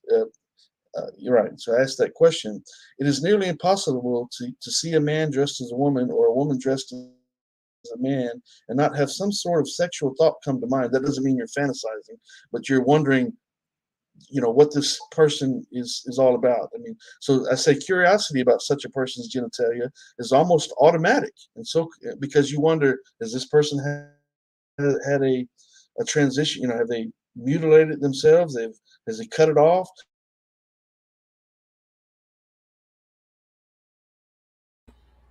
Kenny, we lost you. It, You're frozen. it automatically draws attention to sexual body parts. This is the devil that's planting these seeds. Be of a certain age for that to happen. Adults are supposed to be better equipped to deal with sexual issues, but children are gullible and impressionable. The transgender community is aware of that, and that is why it is important for the activists to impress upon children ideas that fit their agenda as early, because they're already conditioned and have been groomed to accept these gender ideologies. You don't have to fight them in the future, and that's what they're gunning for. They can't. They're not going to be as successful with people of our age and our generations and so forth, because we didn't grow up with these ideologies. But these kids are growing up with these ideologies, and it's going to get more and more complicated as time goes by. And that's why we have to stand up as God-fearing people and teach our children the right way, and be willing to be uncompromising regarding the truth, and certainly use truth in the face of falsehood all the time, no matter what's going on, under any circumstance. Always speak the truth, inshallah. Dude, Kenny, Can you hear me? I'm very impressed. I have to say, I'm very impressed here. I will actually buy this book and read it and critique it. But anyway, here's I got a couple questions for you on this. First of all, we got an election coming up here in a few months. Are you going to vote? First off, No, okay. no, I don't Why trust not? any politicians, and Okay. because I don't. Oh no! Stop! Please stop. Here's the thing: it is the official Democratic position of the party that is promoting this stuff.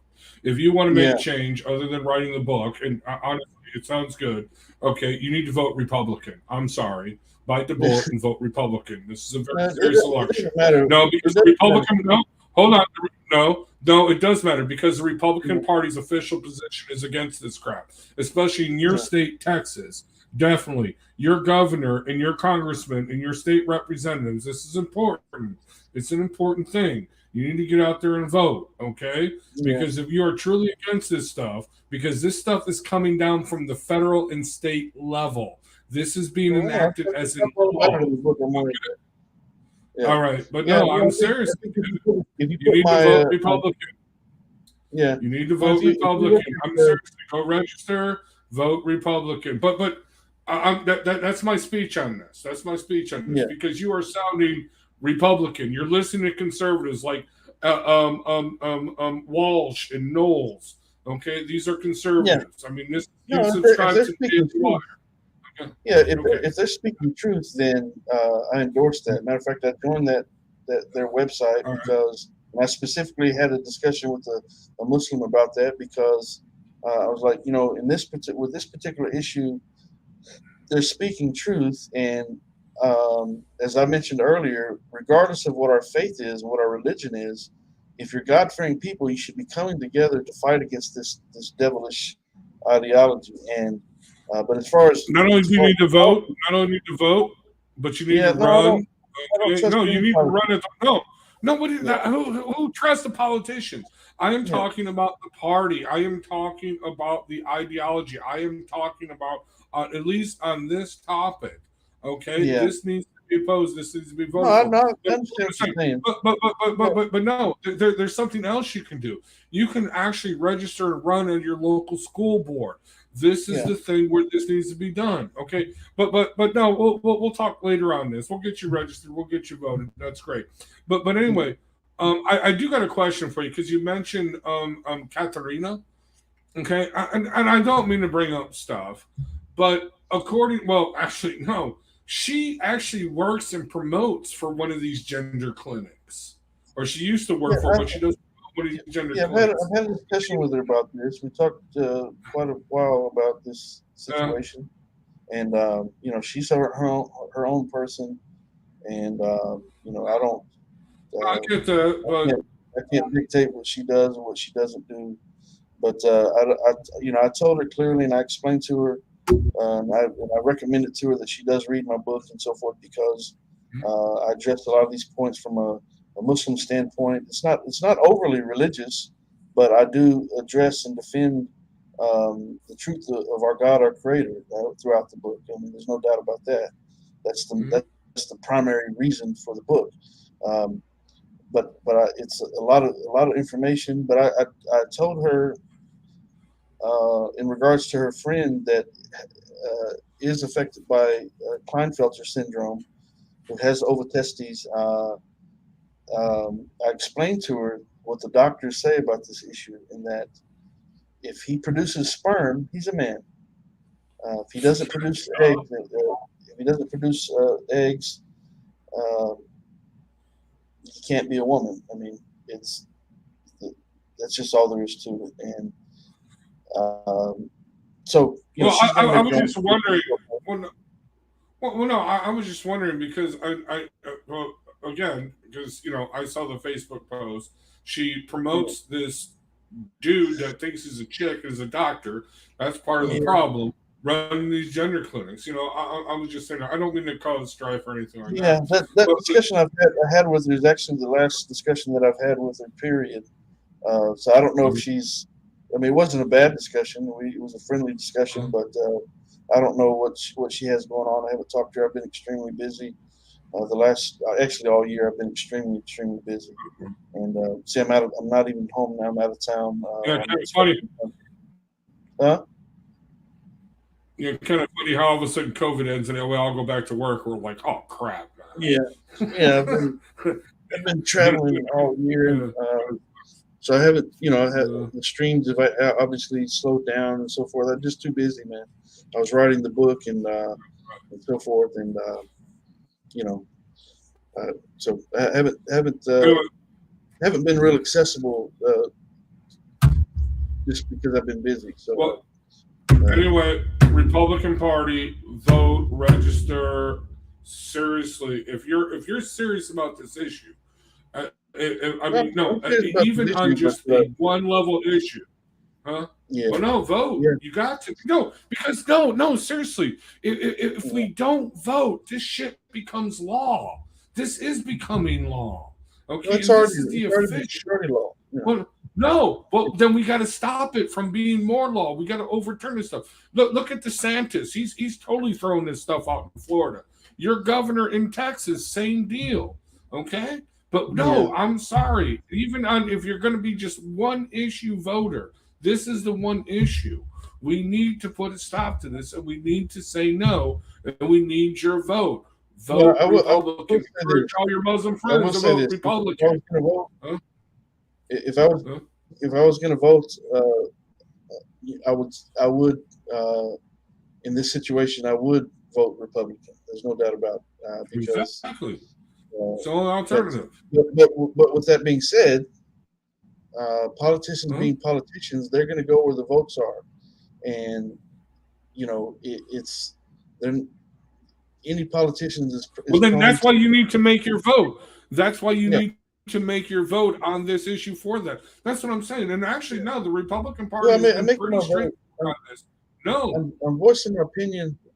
Yeah, my vote is being cast with my book, and I'm letting my position be known, and that's to me that's casting my vote on the issue. That's why I mentioned. all right. That's why I We'll mentioned talk. We'll talk later on this. I'll convert you. You're going to be a Republican. You're going to vote. You're going to be a registered Republican. No, seriously, I will convert you on this. Anyway, Kenny, I hate you, love you, whatever. Okay, but it was great having this conversation on this topic. Okay, and I bust your balls, whatever. No big deal. Don't take it so personal. Just saying, dude. Okay, no big deal. Listen, whatever. If people knew me that don't like me, if they actually knew who I am, this is the way I always am. I don't look for trouble with people, and I don't like confrontation. It's. We'll talk about that stuff later. Let's end it on a positive note, okay? All right, but on this topic. But all right, I gotta go because I gotta go to work tomorrow. Oh dear God, you know what? Honestly, I want to go back to COVID lockdown where I didn't have to get up and get on that train and ride to downtown Chicago. I got video right now. What just happened right outside my house? There was a chick with a gun, going to shoot someone. Oh, it was. I got video of it, but anyway, dude, I just don't want to ride that train tomorrow. It's gonna suck. Anyway, all right. I'll talk to you guys later. God bless. Come to Christ. Vote Republican. Okay. Either way, we're good. All right. Later. All right. Bye. All right. Take it easy. So you still there? Yep, I'm here. Okay. All right. I need to pray. It's time for Maghrib here. Yeah, I know. I need to Me get here too. shortly. So, man, thanks for coming to the panel. And I thought you were part of the book launch team. Didn't I send you a copy of the book? You did, and I actually like the beginning of the book. I am very pro diversity, equity, and inclusion. That's actually something that's important for me. Funny enough, and I really liked how your story about how you became a Muslim and that you were doing music and how you.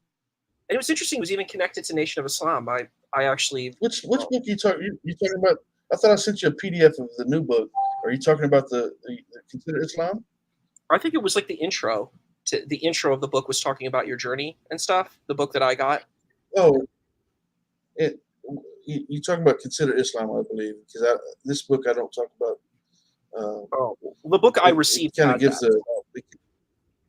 Okay. You might want to send me the book again. I'll read it. So I'll read it for sure. But I like that intro of the book that I did receive. I said that's really cool. Like your life experience, I think is really important and it's valid, and I need to affirm it. Are you talking about the about the author portion?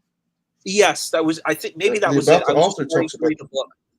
Yeah, I was just starting to. I was reading the whole book, and Yeah. I just started reading it, and then I was like, well, when I get more time, I'll read the Okay. rest. But I started reading from the beginning. Sure. Yeah. Okay. All right. Well, it's good having you come to the panel. Thank you. We were able to Jazakallah have a khair. decent conversation. Yeah. Yeah. All right, brother. Appreciate All right. So you take care of yourself, and we'll talk to you later. All right, peace. That's fine. So, hey, listen. So, everyone listening and watching right now, my book, if you feel strongly about this issue as strongly as I do, you can help support this idea. I'm not looking for money. I'm just looking for you to support the content of this book. If you'd like to become a member of my book launch team, I'm going to actually send you a free paper copy of this book. It will be released on September the 5th. God willing, inshallah, it'll be released on September the 5th. If you'd like a free paperback copy, you can become a member of my book launch team. And all I ask you to do is read a PDF copy that I will send you and just leave an honest review. I'm not asking you to say anything or lie or say I'm the best guy in the world, the best book you ever read or anything like that, but just leave an honest review. If you like it, that's great. If you don't like it, that's fine too. All I'm looking for is an honest review. As a member of the book launch team. So if you'd like to do that, you can email me at info at Kenny. One second. My laptop is acting crazy. So anyway, so that will I'll respond with some information. You can send me an email once again at info@kennybomer.com. I'm going to respond with some information about the book launch team, and basically I just summarized it. All you need to do is just read September the 5th, and then that week go and just leave an honest review on Amazon. You have to be an Amazon customer or prior Amazon customer to leave a review there.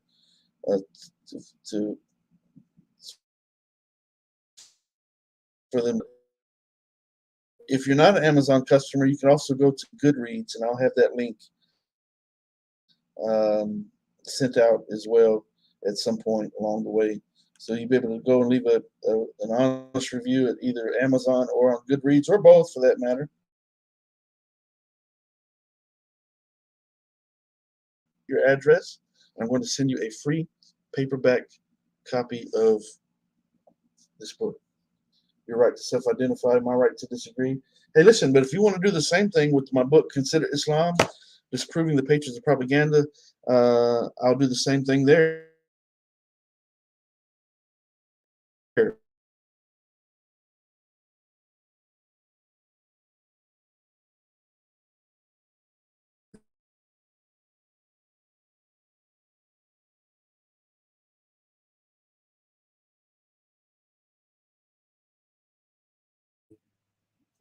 Just read the book. Okay, I'm back again. My internet's crazy at this hotel. But anyways, what I was saying is if you want to do the same thing with my book, Consider Islam, you can find it on Amazon, the first edition and the second edition. I recommend reading the second edition because I've added content to it, to each chapter. And it breaks down misconceptions and misunderstandings about Islam. It talks about the Islamophobia in the world and how propaganda is used to attack and demonize Islam. But if you'd like to do the same thing for that book, contact me, info@kennybomer.com, and I will make you a member of the book launch team. And after you read a portion of the book and leave a review, honest review on Amazon, I will send you a free paperback copy of the book. So with that being said, I do bear witness there's no God other than Allah. And I bear witness that Muhammad is his final servant, the seal of all prophets. Shadu Allah ilaha illallah, shadu na Muhammad abduhu wa rasuluh. Alhamdulillah rabbil alameen. Thank you for watching. Hey, listen, make sure you hit subscribe, hit like, and hit share, and hit the little bell wherever it's at. Hit that little bell if you would. And may our God, our Creator, bless you and your family and protect us all and have mercy on each and every one of us on the day of judgment. Assalamu alaikum, rahmatullahi wa barakatuh, alhamdulillah, rabbil alamin.